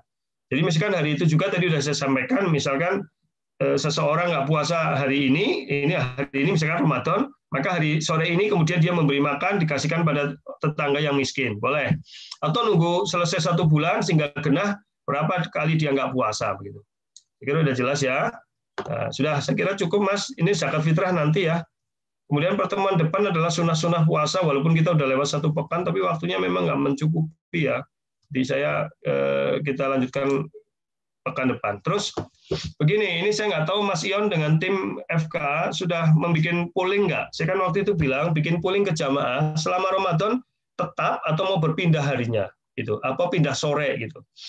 Ini belum disampaikan. Saya sudah menyampaikan ke Mas Ion dan tim, tapi nggak tahu sudah di polling ke jamaah. Jamaah, halo, para jamaah. Nanti untuk selama Waalaikumsalam. Untuk selama Ramadan itu apakah tetap habis subuh ataukah dipindah menjelang buka? Nah, terus harinya apa? Tolong jangan memberi masukan di chat sini atau Kalau di chat bisa menjelang buka saja Ustaz. Ya, nanti di polling aja Pak, Japri ke admin ya, gitu. Japri ke admin nggih. Baik, nanti admin mungkin akan japri, kita mau selama Ramadan, apakah tetap di habis subuh di hari Ahad ini, atau dipindah habis asar sampai buka. Ya itu, habis asar sampai buka gitu. Jadi nanti polling saja mana yang terbanyak, nanti kita kasih link aja ya. Kita kasih link Google Form di mana di grup ngapak. Nanti silakan diisi mau pindah hari apa gitu atau mau tetap gitu. Ya, silakan gitu. Nanti mana yang terbanyak itu yang kita ambil. Baik, Mas Ilyas, coba pertanyaan pekan kemarin mungkin ada dibacakan dulu. Baik, Ustaz. Pertanyaan kemarin. Ketemu nggak? Saya sampaikan belum ada, Ustaz. Atau kita langsung bacakan yang belum ada sih. Enggak, Mas. Yang pertanyaan kemarin sudah di-share di grup FK, Mas. Oh iya. Coba ini dicek, belum ada yang respons. Ya. Ya. Mas Fajar kemana ya? Mas Fajar suruh di-share kembali itu. Oh ini ada, Ustaz. Sudah ada, Mas. Ya, silakan dibuka. Pertanyaan kemarin. Nanti jamaah siap-siap yang mau bertanya langsung ya. Kita buka pertanyaan langsung. Ini 4 April. Iya 4 April kan kemarin ya? Ada ini Mas pertanyaan 4 April Mas. Ya Ustaz. Udah dibuka belum? Sudah Ustaz. Ya. Ya silakan dibaca. Bismillah. Dari Lasmi Widianti. Assalamualaikum Ustaz. Temanku mau nanya, temannya mau bertanya. Kalau tidur siang terus mimpi, mungkin mimpi basah ya Ustaz ya. Batal tidak puasanya? Ya, mungkin. Jawaban saya, dicek dulu. Itu basah karena betul-betul mimpi basah apa kebocoran air hujan. Jangan-jangan kebocoran air hujan, dicek. Kalau mimpi basah maka tidak membatalkan puasa. Ingat nggak dulu? Yang membatalkan puasa itu syaratnya 3. Perhatikan jamaah, penting nih. 1, sadar. Ya, 1 sadar. Kalau orang mimpi kan nggak sadar, gitu kan? Jadi sadar, 2 sengaja, dan 3 tahu. Nah, orang mimpi kan nggak sengaja, nggak sadar, nggak tahu. Ya sudah, nggak membatalkan. Orang makan, dia nggak tahu bahwa itu sudah waktu fajar, karena mungkin dia listrik mati, nggak ada azan, dan dia nggak punya jam. Maka ketika dia makan, setelah selesai makan, ternyata tahu kalau itu sudah lewat subuh. Karena dia tidak tahu, maka sah saja puasanya. Gitu ya. Jadi 3 itu yang diingat-ingat itu. 1 apa, Mas Ilyas? Mas Ilyas? Bagaimana, Ustaz? 1 apa tadi? Dibaca itu di situ yang tulisannya Mas Dwi itu. Dibaca di chat itu yang tulisannya Mas Dwi. Ya, Ustaz. Segala yang membatalkan puasa harus berkaitan dengan 3 hal. 1. Halo, Ustaz. Iya, dibaca, lanjut. Tahu atau berilmu tentang itu. Kemudian yang kedua, sadar dan ingat. Kemudian yang ketiga, menjaga. Kok menjaga sengaja? Menyengaja, Ustaz. Ya. Jadi 3. Maka orang mimpi, dia tidak sengaja, dia tidak sadar, tidak tahu. Maka nggak apa-apa orang mimpi siang hari Ramadan. Berikutnya. Dari Haidar Rafi Hakim. Assalamualaikum, Syekh Ana hadir dari Masjid Nur Iman. Kalau pertanyaan aja Mas, yang gitu-gitu nggak usah dibacain Mas, yang pertanyaan aja. Tapi ini pertanyaan Ustaz, oh yaudah kita skip. Dari Bapak Datuk Nurul, Ustaz, Assalamualaikum warahmatullahi wabarakatuh. Ustaz, saat puasa menjelang buka dan setelah sholat subuh suka pada ngabuburit, hukumnya bagaimana dengan puasa kita? Orang yang ngabuburit menyanyiakan waktu, maka puasanya rusak. Bukan batal, puasanya rusak. Apalagi kalau ngabuburit itu kemudian melihat lawan jenis, melihat kemaksiatan. Karena berpuasa itu bukan kemudian killing time, membunuh waktu. Tidak. Berpuasa itu justru kita ini sangat dekat dengan Allah menjelang buka puasa. Harusnya menjelang buka puasa kita dzikir sore, kita ngaji gitu. Kita baca Quran, bukan malah ngabuburit ke tempat ke alun-alun lah, ke taman-taman lah. Ini namanya membuang waktu, maka puasanya jadi rusak, nilainya berkurang. Wallahu a'lam bishawab. Berikutnya. Ya, Ustaz. Dari Bapak Bowo Aji Parang. Assalamualaikum. Waalaikumsalam warahmatullahi wabarakatuh. Bagaimana kalau kita bersetubuh dan ketiduran bangun setelah adzan subuh? Apakah junub dan lanjut puasa? Apakah seperti itu? Kemarin sudah kita jawab. Mungkin itu pertanyaan sebelumnya. Rasulullah SAW pernah bangun tidur dalam setelah waktu subuh dan dalam keadaan berjunub, maka beliau mandi dan melanjutkan puasanya. Begitu. Jadi tidak mengapa. Lanjutannya. Ini dari singkatan Ustadz namanya. Ya, tapi pertanyaannya seperti ini. Orang yang menonton film seperti drakor ada adegan berjumbu namun celana jadi basah karena keluar mani. Jika puasa apakah batal puasanya? Kalau seorang keluar mani, dia menyengaja keluar mani dengan menonton film-film yang seperti itu, maka itu bisa batal puasanya. Kemarin sudah kita bahas. Orang yang keluar mani bukan karena hubungan intim, ya. Kalau dia mimpi tidak batal. Tapi karena diproses melalui onani misalkan, atau hal-hal yang mengantarkan dia pada hal itu, maka batal puasanya. Tapi syaratnya betul-betul keluar air mani. Tapi saya kira aneh ya, masa hanya nonton drakor aja keluar air mani. Mungkin yang keluar air madi mungkin, bukan air mani. Kalau yang keluar air madi, maka puasanya tidak batal, tapi rusak puasanya. Gitu ya. Masa nonton drakor keluar mani? Itu nggak tahu itu kenapa. Itu mungkin ada gerakan yang lain deh. Gitu ya. Jadi kalau orang dengan sengaja nonton drakor sampai keluar air madinya, maka puasanya rusak, tidak batal. Tapi kalau betul-betul keluar mani dan dia menikmati itu, maka batal karena itu bagian dari istimta atau onani. Ya. Atau dia berhubungan intim tidak keluar mani pun batal puasanya, itu malah harus bayar kifarat. Baik, lagi Mas. Iya Ustaz. Ini dari Teni Rahmulyati. Izin tanya, kapan fidyah diikuti dengan nyamur puasa? Nyamur itu apa ya Ustaz? Nyaur mungkin lah. Oh iya Ustaz, nyaur. Kapan fidyah diikuti dengan nyaur puasa? Maksudnya gimana? Ya kalau dia fidyah saja. Kalau nyaur puasa saja. Kan dia mampu, mana yang lebih mampu gitu. Kalau dia masih mampu puasa, ya lebih baik puasa. Wa antasumu khairul lakum in kuntum ta'lamun. Engkau berpuasa tetap lebih baik bagimu sekalipun jika kamu mengetahui. Jadi bedanya apa? Kemarin sudah kita bahas. Kalau orang berpuasa, menyaur utang mengqadha puasa, berarti dia mendapatkan keutamaan puasa. Tapi kalau orang bayar fidyah, dia hanya menggugurkan, menebus puasanya saja. Itu. Berikutnya, Mas. Oh iya, Ustaz ya. Ini ada yang kelewat dari Ustaz, dari Wabingah. Ustaz, bagaimana kalau mimisan? Oh, maksudnya mungkin membatalkan puasa atau tidak? Tidak. Mimisan itu darahnya dari dalam, bukan dari luar. Maka tidak membatalkan puasa. Ya. Jadi kalau mimisan itu dari dalam tubuh manusia, tidak membatalkan puasa. Sebagaimana muntah kalau tidak sengaja itu dari dalam kan, itu tidak membatalkan puasa. Yang membatalkan puasa adalah muntah dengan sengaja. Mimisan kan pasti nggak sengaja. Orang mimisan itu keluar dari dalam maka tidak batal puasanya. Wallahu a'lam bishawab. Berikutnya. Yes, dari Meli Cangtip. Saya mengelola panti.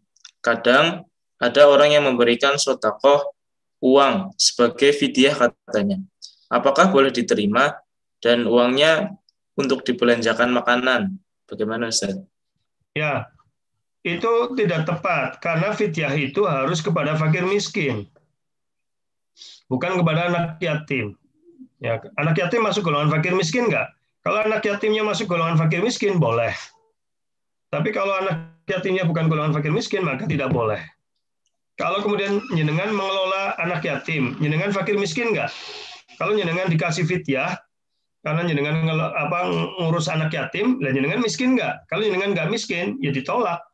Sama jenengan diberikan kepada orang yang miskin. Karena jelas fidyatun ta'amu miskin. Itulah bedanya fidyah dengan zakat. Kalau zakat bisa diberikan pada 8 golongan. Kalau fidyah hanya kepada fakir miskin saja. Sebagaimana zakat fitrah. Zakat fitrah itu sebenarnya pendapat yang terkuat adalah hanya kepada fakir miskin saja, bukan kepada 8 golongan. Walaupun ada ulama yang membolehkan memberikan zakat fitrah kepada 8 golongan. Wallahu a'lam bishawab. Mas Ilyas, selanjutnya Mas. Agak cepat Mas, jangan pelan-pelan, agak cepat, cet, ayo. Iya Ustaz. Ya.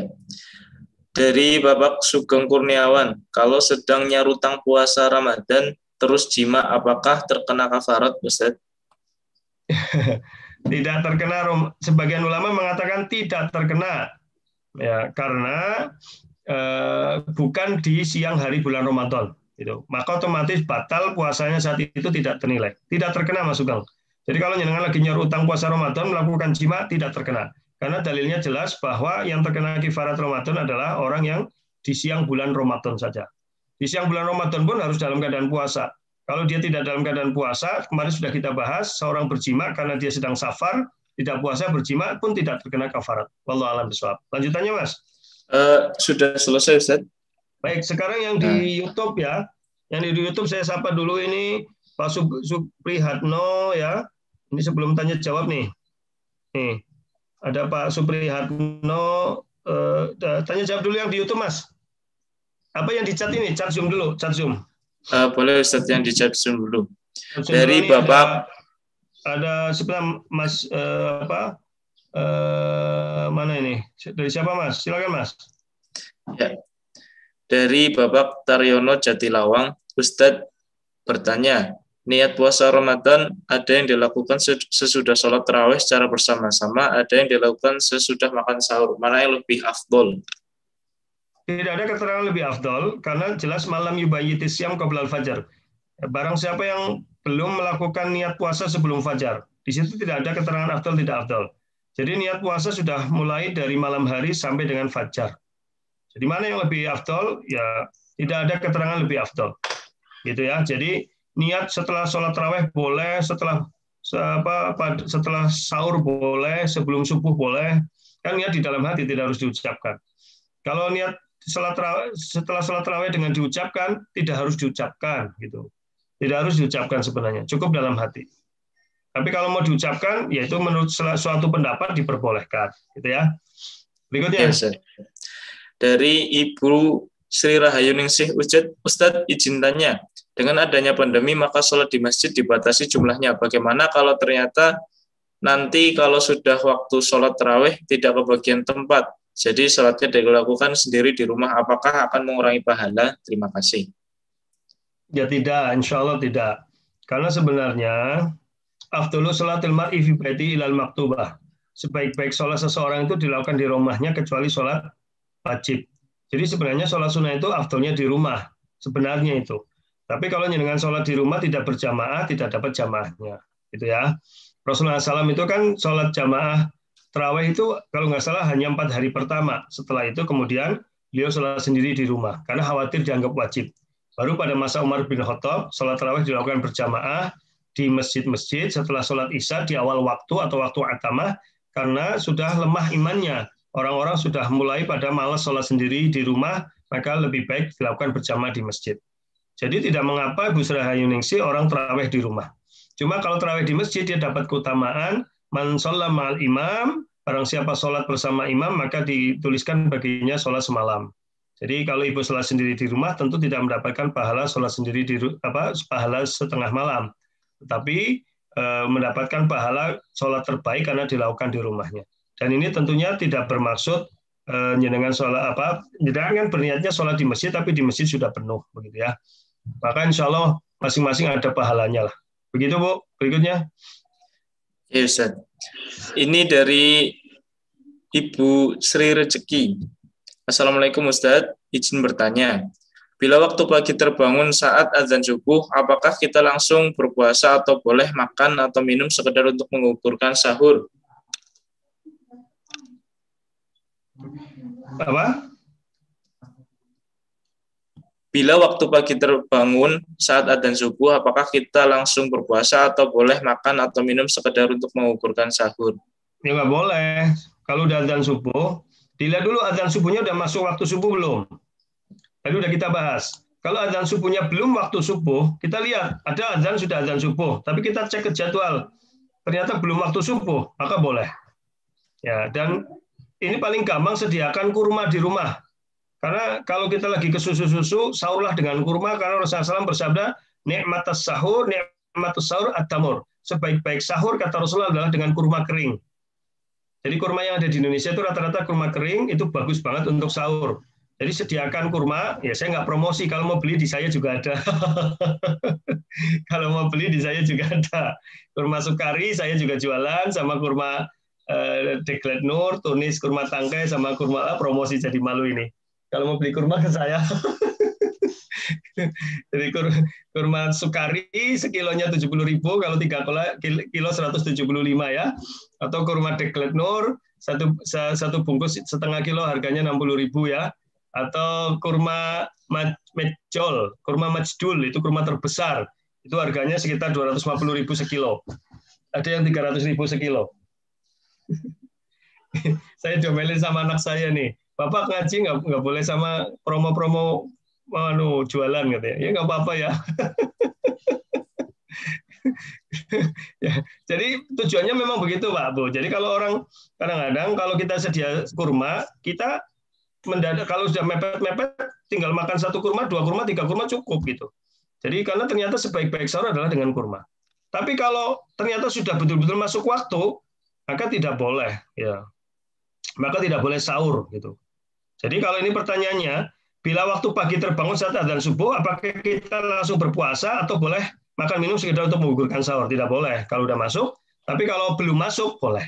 Nah, kalau kemudian dengan mengambil pendapatnya Muhammadiyah bahwa waktu subuh adalah plus 8 menit, jadi misalkan sekarang waktu subuhnya 16 jam 4 lebih 30 menit, maka versi Muhammadiyah jam 4 lebih 38.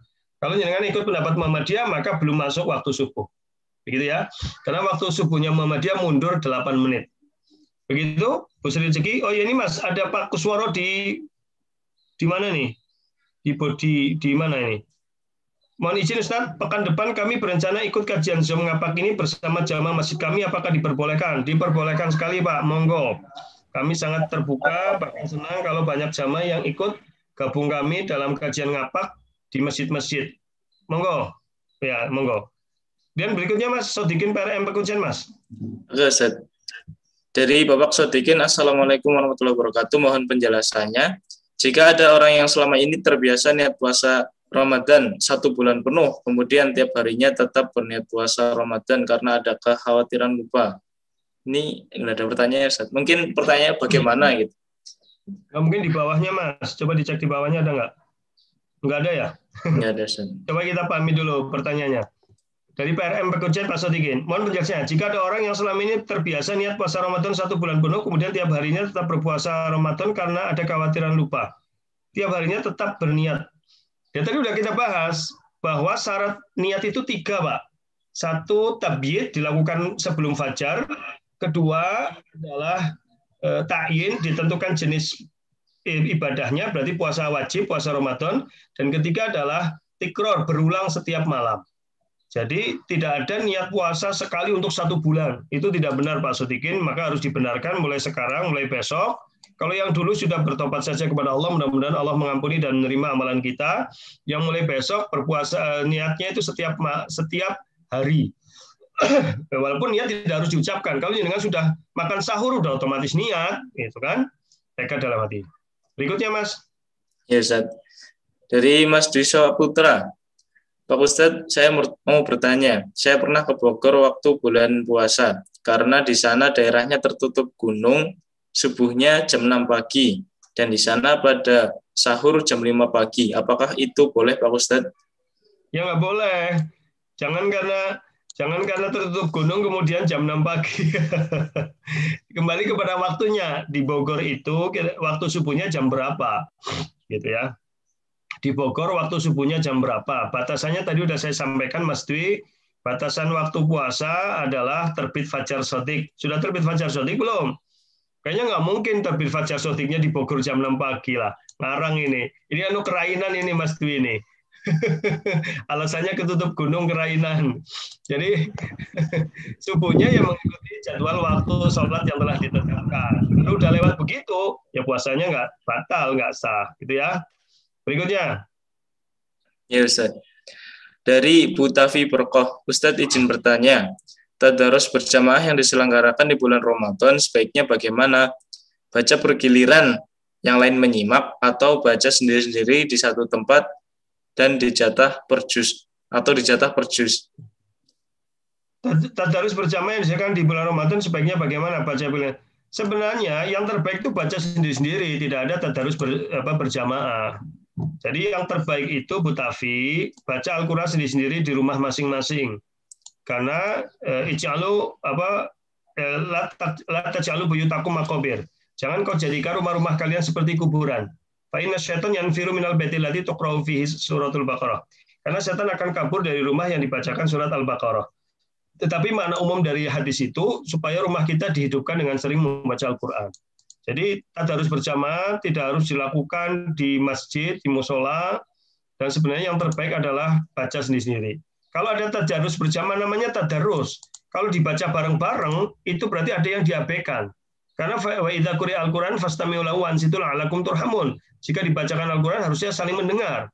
Nah, kalau masing-masing baca juz yang berbeda, yang satu fokus membaca, satunya enggak dengan suara keras, satunya tidak mendengarkan bacaan yang lain, maka ini jadi tidak baik, tidak benar.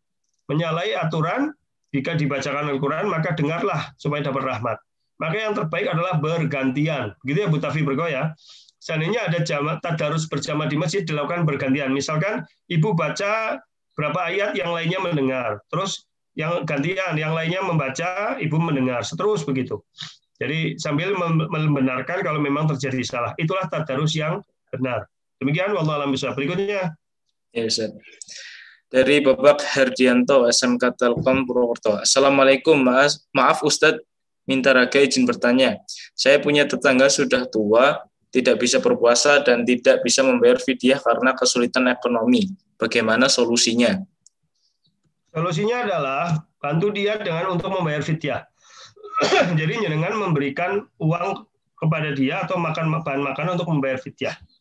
Kalau memang tidak ada, ya sudah, dia tidak perlu membayar fidyah. Sudah kita bahas kemarin. Coba kita tampilkan lagi ya, Mas. Ini yes, kita tampilkan lagi pembahasan dulu tentang keringanan berpuasa ya. Ini bagi Pak siapa tadi? Mungkin waktu itu jenengan nggak ikut ya kajian kita ya Pak. Pak siapa? Mas Ilyas? Iya, Bapak Herdianto. Pak Herdianto mungkin kemarin nggak ikut kajiannya ya, yang pekan kemarin. Kemarinnya lagi, yang ketiga atau yang keempat. Nih. Nah, ini udah kita bahas. Ya, bahwa, kok sini sih jadinya? Sebentar, ini kemarin sudah kita bahas ini. Pak Herdianto, sebentar. Tentang keringanan orang yang berpuasa. Ya, ini lihat. Ya, jadi jika seandainya mereka miskin sehingga tidak mampu membayar fidyah, maka tidak ada kewajiban membayar fidyah sesuai firman Allah, la yukallifullahu nafsan illa wus'aha. Jadi tentu pada kasus ini kalau memang ada orang miskin dia nggak bisa puasa, nggak bisa bayar fidyah, ya sudah dimaafkan sama Allah Taala. Tapi kalau dengan mau menolong dia, sebagaimana hadis tentang kifarat, Rasulullah memberikan keranjang kurma kepada orang yang terkena kifarat, tapi ternyata orang yang terkena kifarat mengatakan, apakah ada orang yang lebih miskin dari aku? Tidak ada, maka Rasulullah ketawa dan ya udah salah diambil itu makanannya. Jadi langkah pertama yang terbaik, satu, dengan bayarkan fidyahnya. Ya. Tapi Ustadz, dia lebih butuh fidyah itu daripada orang lain, ya sudah, berikan aja sama dia. Ya, dia tidak terkena kewajiban membayar fidyah dan sudah dimaafkan sama Allah Ta'ala. Wallahu a'lam bishawab. Begitu Mas? Ada lagi Mas? Ada Ustaz. Dari Asih Wanarja, Assalamualaikum. Tanya Ustadz, kami pengurus panti, ada yang fidyah berupa uang, boleh diterima atau tidak? Kewajiban kami yang menerima wajib dibelikan makan atau bagaimana? Sebentar. Pertanyaannya siapa tadi? Asih Wanarja. Asih Wanarja. Kami pengurus panti, ada yang fidyah berupa uang boleh. Tadi kan sudah ya Mas? Iya Ustaz, sama saya bersama. Sudah kita jawab hari ini kan tadi. Ya. Ada yang fidyah berupa uang boleh diterima atau tidak? Dia ditanya, panti, anak-anak panti miskin atau tidak? Kalau anak-anak panti itu miskin, maka boleh diterima. Karena membayar fidyah diberikan pada fakir miskin. kewajiban kami yang mulia wajib dibelikan makan atau gimana? Iya, berikan untuk tambahan makanan untuk anak-anak yang ada di panti. Demikian, wallahu a'lam bishawab. Berikutnya. Ya Ustaz. Dari Bapak Daryanto Purwokerto, Ustaz, jika orang hamil tidak puasa, sudah bayar fidyah, kemudian pada saat sudah melahirkan, kemudian mampu membayar hutang puasanya, apakah nilai fidyahnya menjadi sedekah? Ya kalau dia sudah membayar fidyah, dia mampu membatalkan hutang puasanya, sebenarnya sudah cukup, dia sudah bayar fidyah kok. Tapi kalau dia memaksakan diri, saya pengen puasa saja dan mampu, ya kalau berarti dia 2 kali double gitu. Dia bayar fidyah, dia berpuasa. Boleh atau tidak? Ya tidak ada dalil yang membolehkan itu. Karena itu pilihan, mau berpuasa atau bayar fidyah. Kalau dia sudah bayar fidyah, sebenarnya nggak perlu berpuasa, begitu ya. Maka sebaiknya jangan bayar fidyah dulu, gitu. Kalau orang wanita hamil, sebaiknya jangan bayar fidyah dulu, nunggu kira-kira dia mampu atau tidak. Kalau ternyata mampu, maka wa antasumu khairul lakum in kuntum ta'lamun. Berpuasa itu tetap lebih baik, Pak Daryanto. Sebagaimana saya cerita, istri saya yang 2 anak pertama, itu alhamdulillah hamil menyusui 2 anak pertama, tidak punya hutang karena, maksud saya, dia tidak punya hutang karena bisa berpuasa. Tapi pada 2 anak yang kedua, ternyata tidak bisa. Ya, hanya bayar fidyah. Begitu. Berikutnya. Ya Ustaz, ini dari Retni, mungkin belum diganti nama ya Ustaz. Ya. Tapi pertanyaannya, mau tanya Ustaz, kebiasaan di Purwokerto kalau buka puasa mengikuti RRI. Lah sekarang ada waktu sholat di aplikasi. Mas, di atasnya dulu. Gimana Mas? Ya Ustaz. Di atasnya dulu Mas, di atasnya dulu. Di atas. Yang renang, Ruri. Atasnya loh, ini loh. Belum nemu. Oh iya, Ustaz. Dari Ruri Fajarwati. Kalau renang, hukumnya bagaimana, Ustaz? Kalau masih punya hutang puasa sebelumnya banyak gimana karena sakit dulu? Ini berarti 2 pertanyaan ya? Iya, Ustaz. Kalau renang hukumnya gimana? Kemarin udah kita bahas. Kalau seorang renang dan tidak yakin tidak masuk ke dalam mulutnya, maka boleh saja. Tapi kalau dikhawatirkan ketika renang masuk air ke dalam mulut, maka lebih baik tidak perlu renang. Karena itu berarti mengarahkan kepada kebinasaan. Padahal wala tulqu biaydikum ila tahlukah. Jangan kalian mengantarkanmu kepada kebinasaan sendiri. Artinya, jangan kita melakukan perbuatan yang bisa merusak puasa kita. Ya. Jadi kalau hanya berenang boleh, tapi kalau berenang kemungkinan besar kita nelan air, maka sebaiknya jangan berenang. Pertanyaan kedua, kalau masih punya hutang puasa, sebelumnya banyak gimana karena sakit dulu. Maksudnya begini. Kalau masih punya hutang puasa sebelumnya banyak gimana karena sakit dulu. Ya nggak apa-apa, dibayar aja, dikodok. Kalau ibu masih muda, masih bisa mengkodok, kodok saja sekalipun banyak. Kalau memang sudah tua tidak mampu ya cukup bayar fidyah, gitu ya. Di sini di atasnya Mas, yang Mas Dwi juga nanya, kalau ngabuburit dengan panahan ya boleh saja. Panahan kan bermanfaat itu, bagian dari sunnah Nabi itu. Tapi sebaiknya kalau saran saya, panahannya pagi saja Mas Dwi, sore harinya ini kita dzikir sore sampai tenggelam matahari atau baca Quran. Karena itulah saat kita dekat dengan Allah. Jangan saat kita dekat dengan Allah malah untuk panahan. Lebih baik kita dekat dengan Allah digunakan untuk dzikir, baca Quran, untuk mengaji. Begitu ya. Berikutnya Mas. Ya Ustaz. Ini yang tadi ya Ustaz, yang kebiasaan di Purwokerto mengikuti buka puasanya mengikuti RRI. Lah sekarang ada waktu sholat di aplikasi HP. Biasanya duluan di aplikasi HP, lalu baiknya tetap ikut di RRI atau HP? RRI itu tidak bisa jadi patokan. Dia hanya patokan untuk dalam kota Purwokerto, tidak untuk seluruh Kabupaten Banyumas. Karena antara Tambak dengan Baturaden itu bisa beda 1 menit, karena beda ketinggian dari permukaan laut. Karena kondisi tanah yang berbeda ketinggian dari permukaan laut itu bisa menyebabkan perbedaan waktu. Jadi Tambak itu daerah Sumpio dengan Baturaden itu beda 1 menit buka puasanya. Nah, makanya kalau pakai HP di situ kan sudah ada GPS, di HP itu juga dilihat. Di HP itu jadwal waktunya mana, jadwal waktu sholatnya mana. Itu jadwal waktu Purwokerto, Banyumas atau jadwal waktu Cilacap dicek dulu. Jangan itu juga ada aplikasinya dicek waktunya gitu. Ya, dan kalau yang di Muhammadiyah itu sudah ada jadwal waktu sholat tiap kabupaten karena ada yang berbeda-beda. Terutama daerah yang beda ketinggian dari permukaan laut.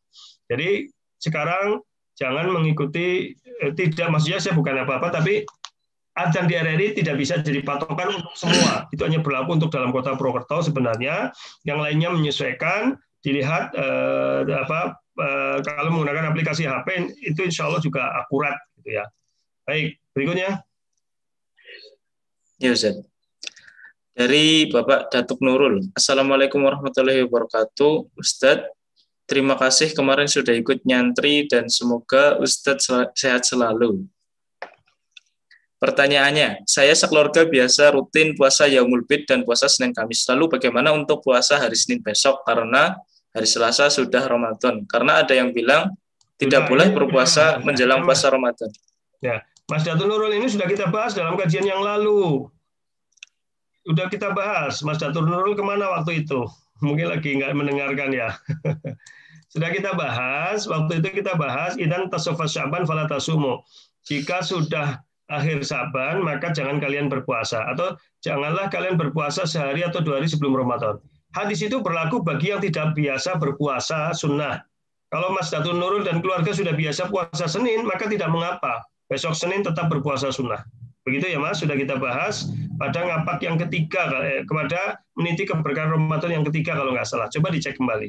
Jadi prinsipnya itu hadis itu larangannya berlaku bagi yang tidak biasa puasa sunnah. Bagi yang sudah biasa puasa sunnah Senin Kemis atau Ayyamul Bid, maka tidak mengapa melakukan puasa sunnah itu besok pada hari Senin. Demikian, berikutnya wallahu alam. Monggo. Ya Ustaz, ini ada yang tanya kurma tapi mau di gimana Ustaz? Enggak usah. Oh, enggak usah. Pak Taryanto japri saya aja ya, 08122669459. Pak Taryanto japri saya aja 08122669949. Untuk beli kurma, Sukari. Ya, kalau 1 kilo ini bukan pakai kardus, tapi pakai box plastik. Ya Ustaz, saya lanjutkan. Dari Saya lanjutkan Ustaz. Dari Walaman, Purwodiharjo. Bismillah, izin bertanya Ustadz, kalau pada malam hari setelah melaksanakan sholat tarawih, apa malam harinya masih boleh sholat tahajud atau tobat? Oh, maksudnya sholat tobat atau sholat hajat? Terima kasih Ustadz. Mana? Dari ya ini Ustadz, yang setelah izin live itu Ustadz. Mana ini? Kalau malam hari setelah melakukan sholat tarawih, malam ini apa boleh sholat tahajud? Ini kembali kepada pemahaman tentang berapa jumlah rakaat sholat tahajud, sholat malam. Sebenarnya sholat tahajud, sholat tarawih itu sama. Istilah sholat tarawih itu muncul belakangan. Zaman Nabi tidak ada istilah sholat tarawih. Adanya adalah sholat qiyam Ramadan. Tarawih itu dari kata tarwiyah artinya sebentar-sebentar istirahat. Muncul istilah sholat tarawih itu belakangan. Zaman Nabi tidak ada istilah sholat tarawih. Sholat sunnah yang dilakukan pada malam hari itu ya sholat lail, tahajud, ataupun sholat tarawih kalau dilakukan di bulan Ramadan. Jadi sama aja. Maka orang yang berpendapat begitu, mengambil hadis riwayat Aisyah, maka Nabi SAW yazidu fi Ramadan wala fi ghairi Ramadan min 11 rakaatan. Nabi itu mau di bulan Ramadan atau tidak di luar Ramadan, tidak pernah lebih dari 11 rakaat. Maka dengan dasar itu kalau orang sudah tarawih, maka tidak perlu lagi tahajud. Karena sudah 11 rakaat sudah maksimal dengan sholat iftitah jadi 13 rakaat. Tetapi sebagian ulama mengatakan bahwa sebagian lagi itu terutama mazhab Hambali kalau tidak salah, hadis itu maknanya lil ghalabah, keumuman, maksudnya kebanyakan mayoritas. Jadi Nabi itu mayoritas sholat tarawihnya hanya 11 karena waktunya tidak mencukupi. Tapi bukan berarti itu pembatasan gitu. Kalau yang dipahami Muhammadiyah ya 11 itu udah bukan mayoritas tapi ini sudah batasan. Gitu. Maka kalau yang di Muhammadiyah sholat tarawih hanya 11 rakaat plus 2 rakaat iftitah jadi 13 rakaat. Sementara di luar Muhammadiyah memahaminya bahwa hadis itu adalah hadis lil ghalabah untuk keumuman, berarti boleh lebih dari itu. Kalau orang yang berpendapat boleh lebih dari itu, maka malam harinya dia bertahajud boleh. Tapi tidak perlu witir lagi atau witirnya tidak saat sholat yang pertama. Wallahu a'lam bishawab. Begitu ya. Berikutnya. Dari Bapak Wakidi, Ustadz, apakah mencium bau masakan itu merusak puasa? Bagaimana dengan ibu-ibu yang memasak makanan ketika sore? Bagaimana juga dengan mencicipi masakan ketika masak? Apakah membatalkan?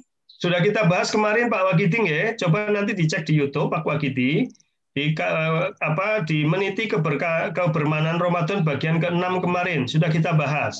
Bahwa mencicipi makanan asal tidak sampai tertelan hanya sekitar di mana di mulut saja maka tidak membatalkan puasa. Demikian ya. Berikutnya Mas. Ya Ustaz, ini mungkin yang terakhir ya Ustaz. Dari Warastri. Bismillah, Ustaz, kalau masuk bulan Ramadan pas lagi nifas, apakah bayar fidyah atau nyaur utang puasa atau bagaimana? Ya tadi itu pilihan Bu Warasti. Ya. Ini teman saya di pondok ini. Itu pilihan. Jadi ini pilihan Bu Warasti. Ini ibunya itu loh, ibunya yang dulu ikut nyantri itu loh. Siapa yang dekat sama Fajar itu? Sama Mas Fajar. Siapa namanya itu? Ataya, ibunya Ataya ini. Kalau masuk bulan Ramadan pas lagi nifas, apakah bayar fidyah atau nyaur utang puasa atau bagaimana? Ya kalau nifas, ya setelah nifas kan berarti dia nanti menyusui. Nah, orang bagi yang hamil dan menyusui itu ada keringanan bisa membayar fidyah saja. Tetapi kalau memang dia mampu berpuasa, maka berpuasa tetap lebih baik baginya. Karena fidyah hanya menggugurkan kewajiban, berpuasa mendapatkan keutamaan berpuasa. Begitu Ibu Warasti, wallahu a'lam bishawab. Sekarang yang di YouTube, Mas. Iya, Ustaz. Sebentar, Ustaz.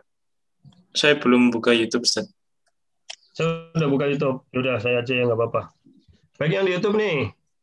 Suprihatno, Darkim, Hansa, Nafisa Ratini, Priyono, Mohsinin, Adi Suyadi, Pacar, Siti Badria, Arif Kholdun, Astuti, Eis, Suharni, Sismik, Tumia, Sulmi, Sikinur Aziz, Gustur. Saya belum buka YouTube, Ustaz.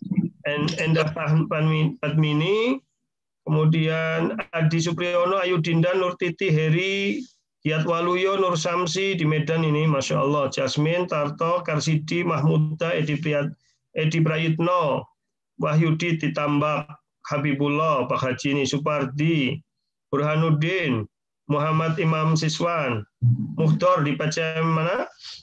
Muhtor di Pacem Batur, masih bisa menyimak. Saiful Umam, M. Tahmid, Basuki Legok, Dr. Monte, Nada Syahdu, Muhammad Yani, Husnul Musyarofah, Muhammad Yani, Suroso, Jumanto, Yatno, Nada Syahdu. Edi Susanto ini pertanyaannya, Mas. Edi Susanto bertanya, kita jawab ya, Mas.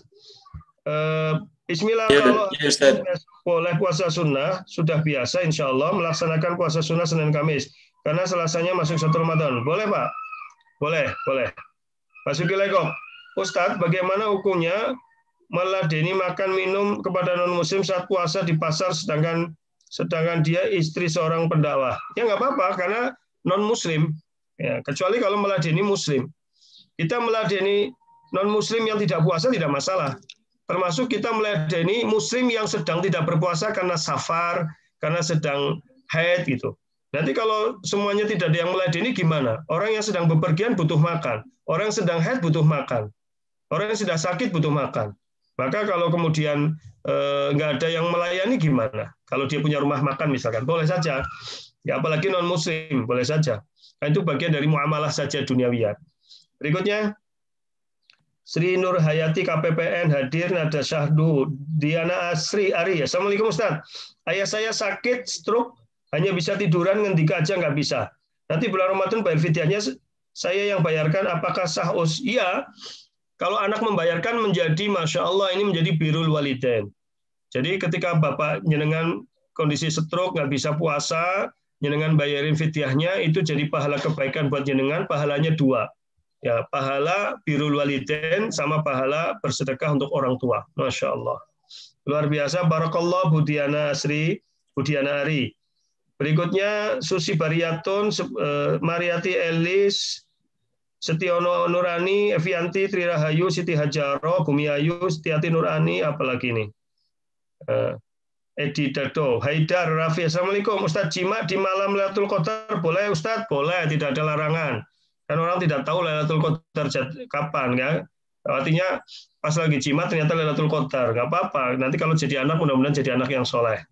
Boleh saja itu, ya. Tidak ada masalah asal di malam hari. Karena uhillalakum lailatus syami arafathu ila nisaikum.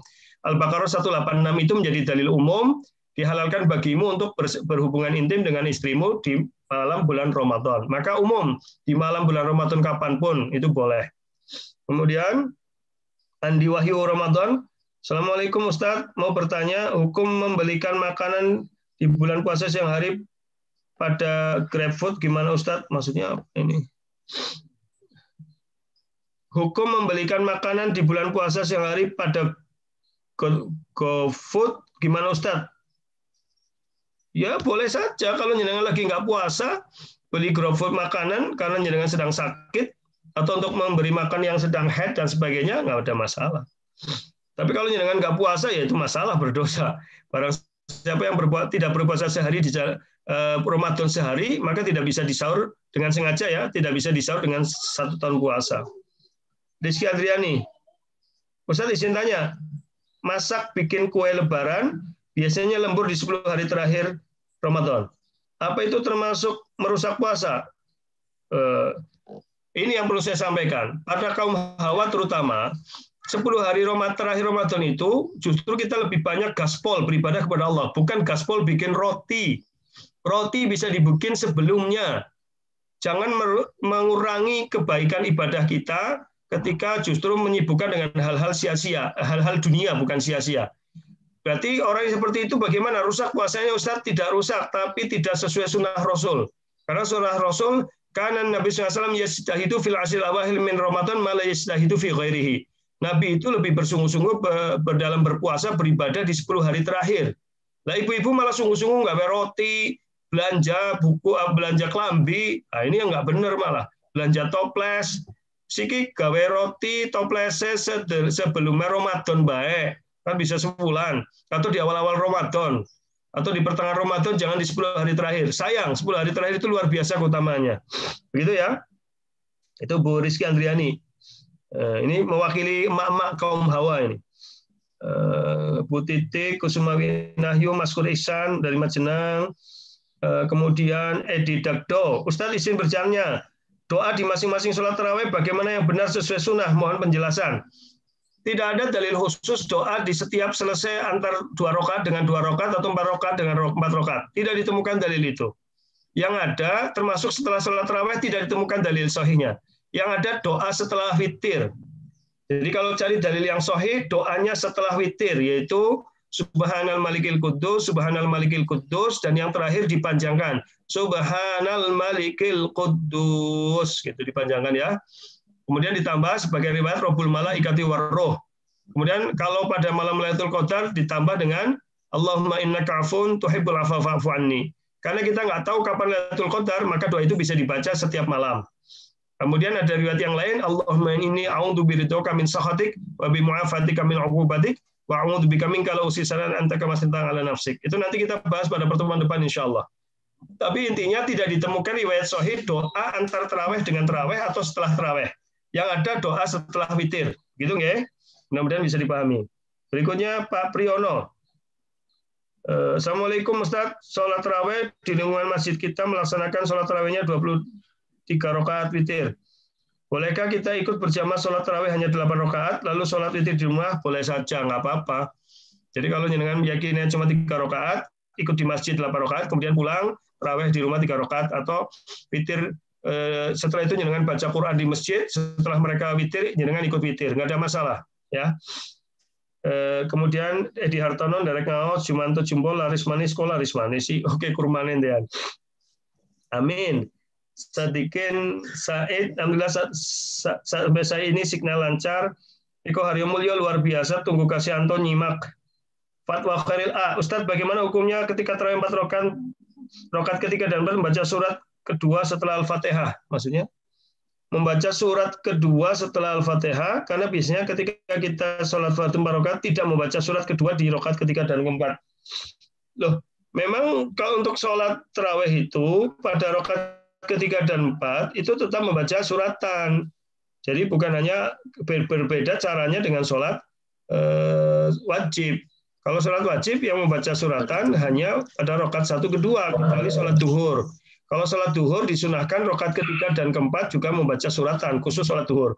Kalau sholat tarawih yang 4 rakaat ya semuanya membaca suratan. Begitu Pak Fatwa Khairil nggih. Berikutnya Pak Gamal Sutriyono. Assalamualaikum. PCM Cilacap. Oh sudah selesai ini Mas. Di sini ada yang nanya langsung. Ini ada lagi Ustaz dari chat Zoom meeting, atau mau mendahulukan jamaah yang bertanya langsung Ustaz? Ya, yang berjamaah tanya langsung dulu, silakan. Ada yang mau tanya Monggo, langsung? monggo para jamaah yang ingin bertanya langsung bisa disiapkan mikrofonnya dan kameranya, dan apabila ingin bertanya langsung bisa mencet atau mengklik raise hand ya. Silakan, ada yang mau bertanya langsung? Kalau tidak ada, kita jawab dulu pertanyaan yang ada di Zoom lagi, Mas. Ya Ustaz. Kayaknya nggak ada nih, pada malu-malu nih.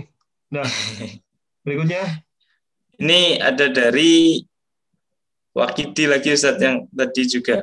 Ustaz tanya lagi tentang polemik tarawih formasi 4-4-3, 4 rakaat 1 kali salam itu bagaimana ya Ustaz? Dalilnya sudah jelas kok. Nanti kita akan bahas pertemuan depan insya Allah tentang tarawih ya. Jadi nggak perlu polemik gitu. Jadi 4-4-3 itu hadisnya jelas kok.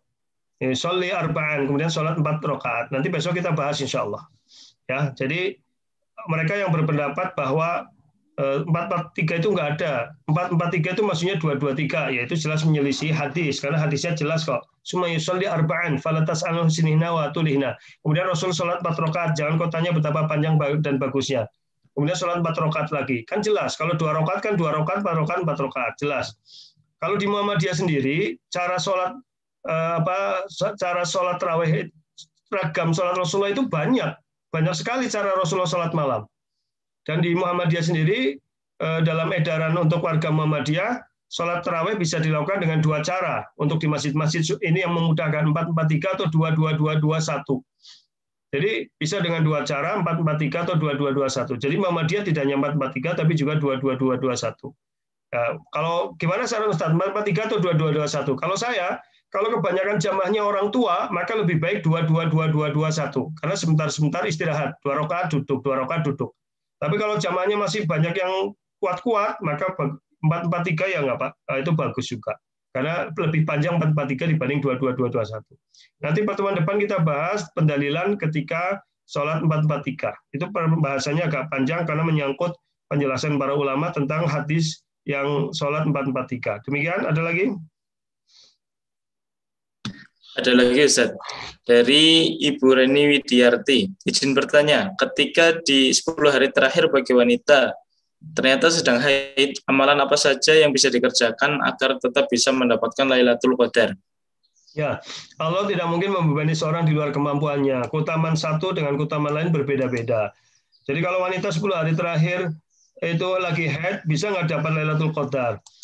Ya kita serahkan kepada Allah. Yang penting dengan ikhlas, beribadah yang lain, menyiapkan buka sahur untuk keluarga, dengan masih bisa zikir, dengan masih bisa berbuat baik. Namanya berbuat baik di bulan Ramadan tidak hanya sholat malam gitu. Ya, tapi dengan alus karo bojone, sing mone tukang ngomai aja ngomai, so sweet gitu ya. Itu udah cukup itu.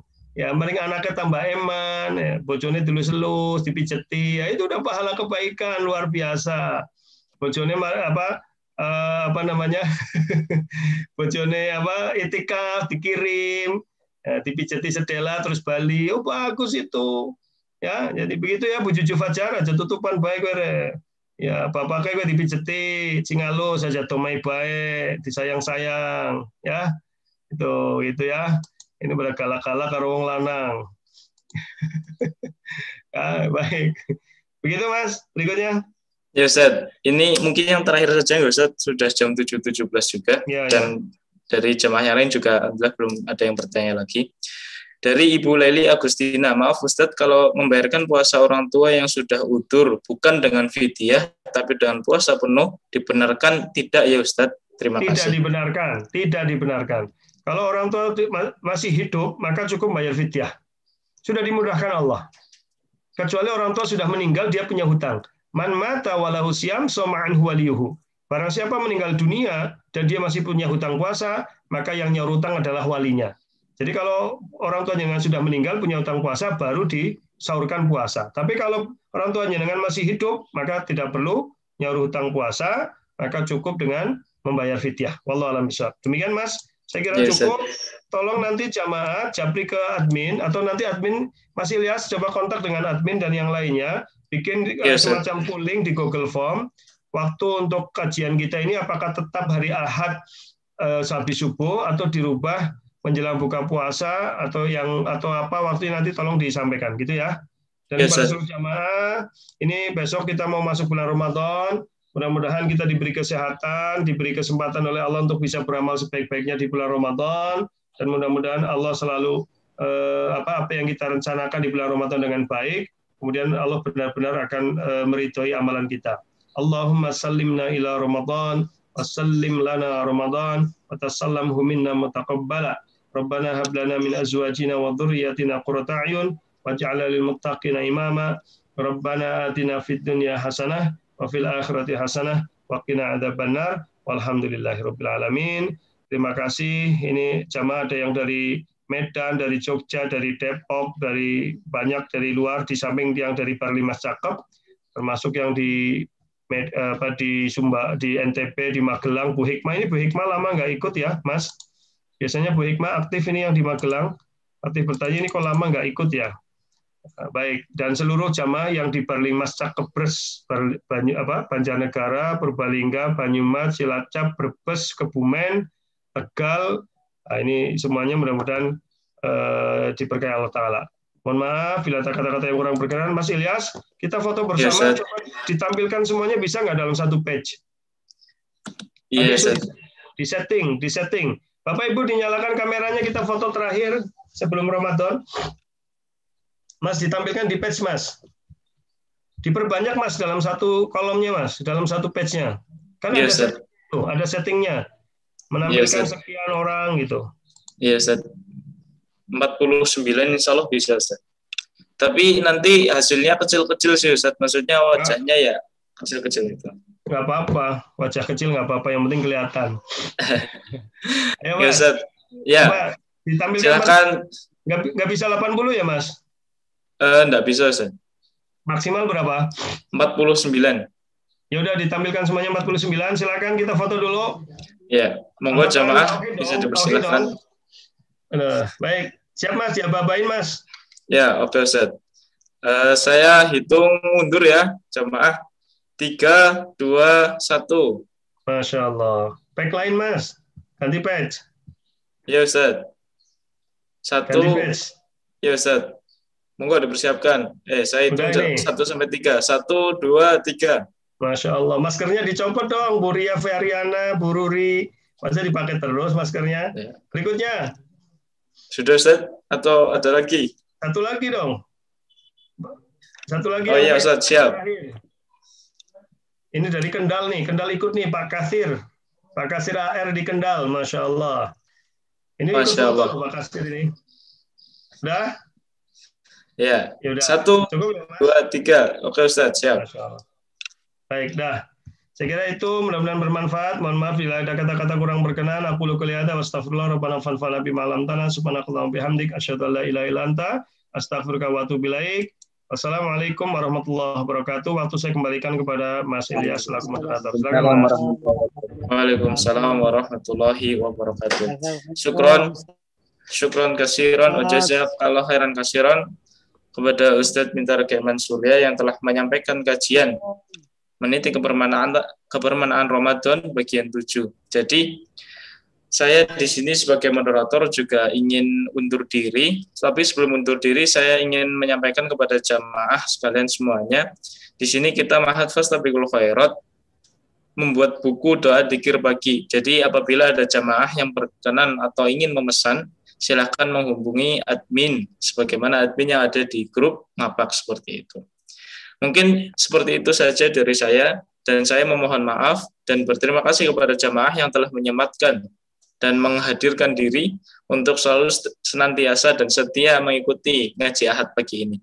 Saya mohon maaf apabila ada salah kata, saya mohon maaf apabila ada tutur kata dan sikap yang kurang berkenan.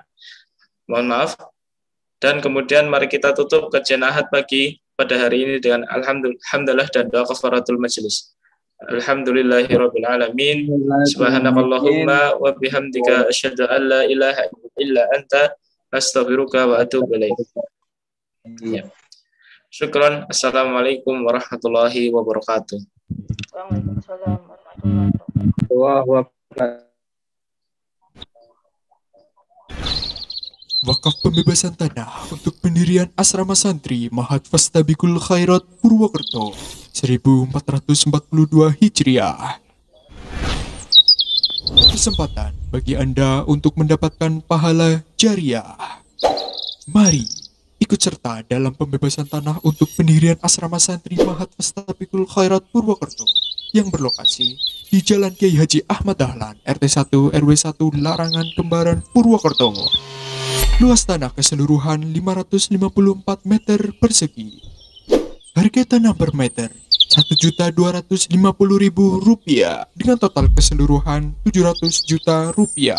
Wakaf bisa Anda salurkan melalui Bank Muamalat 563002175 cabang Purwokerto atas nama Masjid Fastabiqul Khairat. Kode bank untuk transfer ATM bersama dan prima 147. Atau bisa langsung ke Sekretariat Mahat Fastabiqul Khairat di Jalan Kiai Haji Ahmad Dahlan, RT 1 RW 1, Kompleks Mahat Fastabiqul Khairat dan FKTV, Kembaran, Purwokerto. Kontak informasi dan konfirmasikan transfer Anda melalui WA atau SMS ke 0812 1516 3414. Cantumkan nama, asal kota, tanggal transfer, dan jumlah transfer Anda. Atas partisipasi Anda dalam investasi akhirat ini, kami ucapkan jazakumullahu khairan.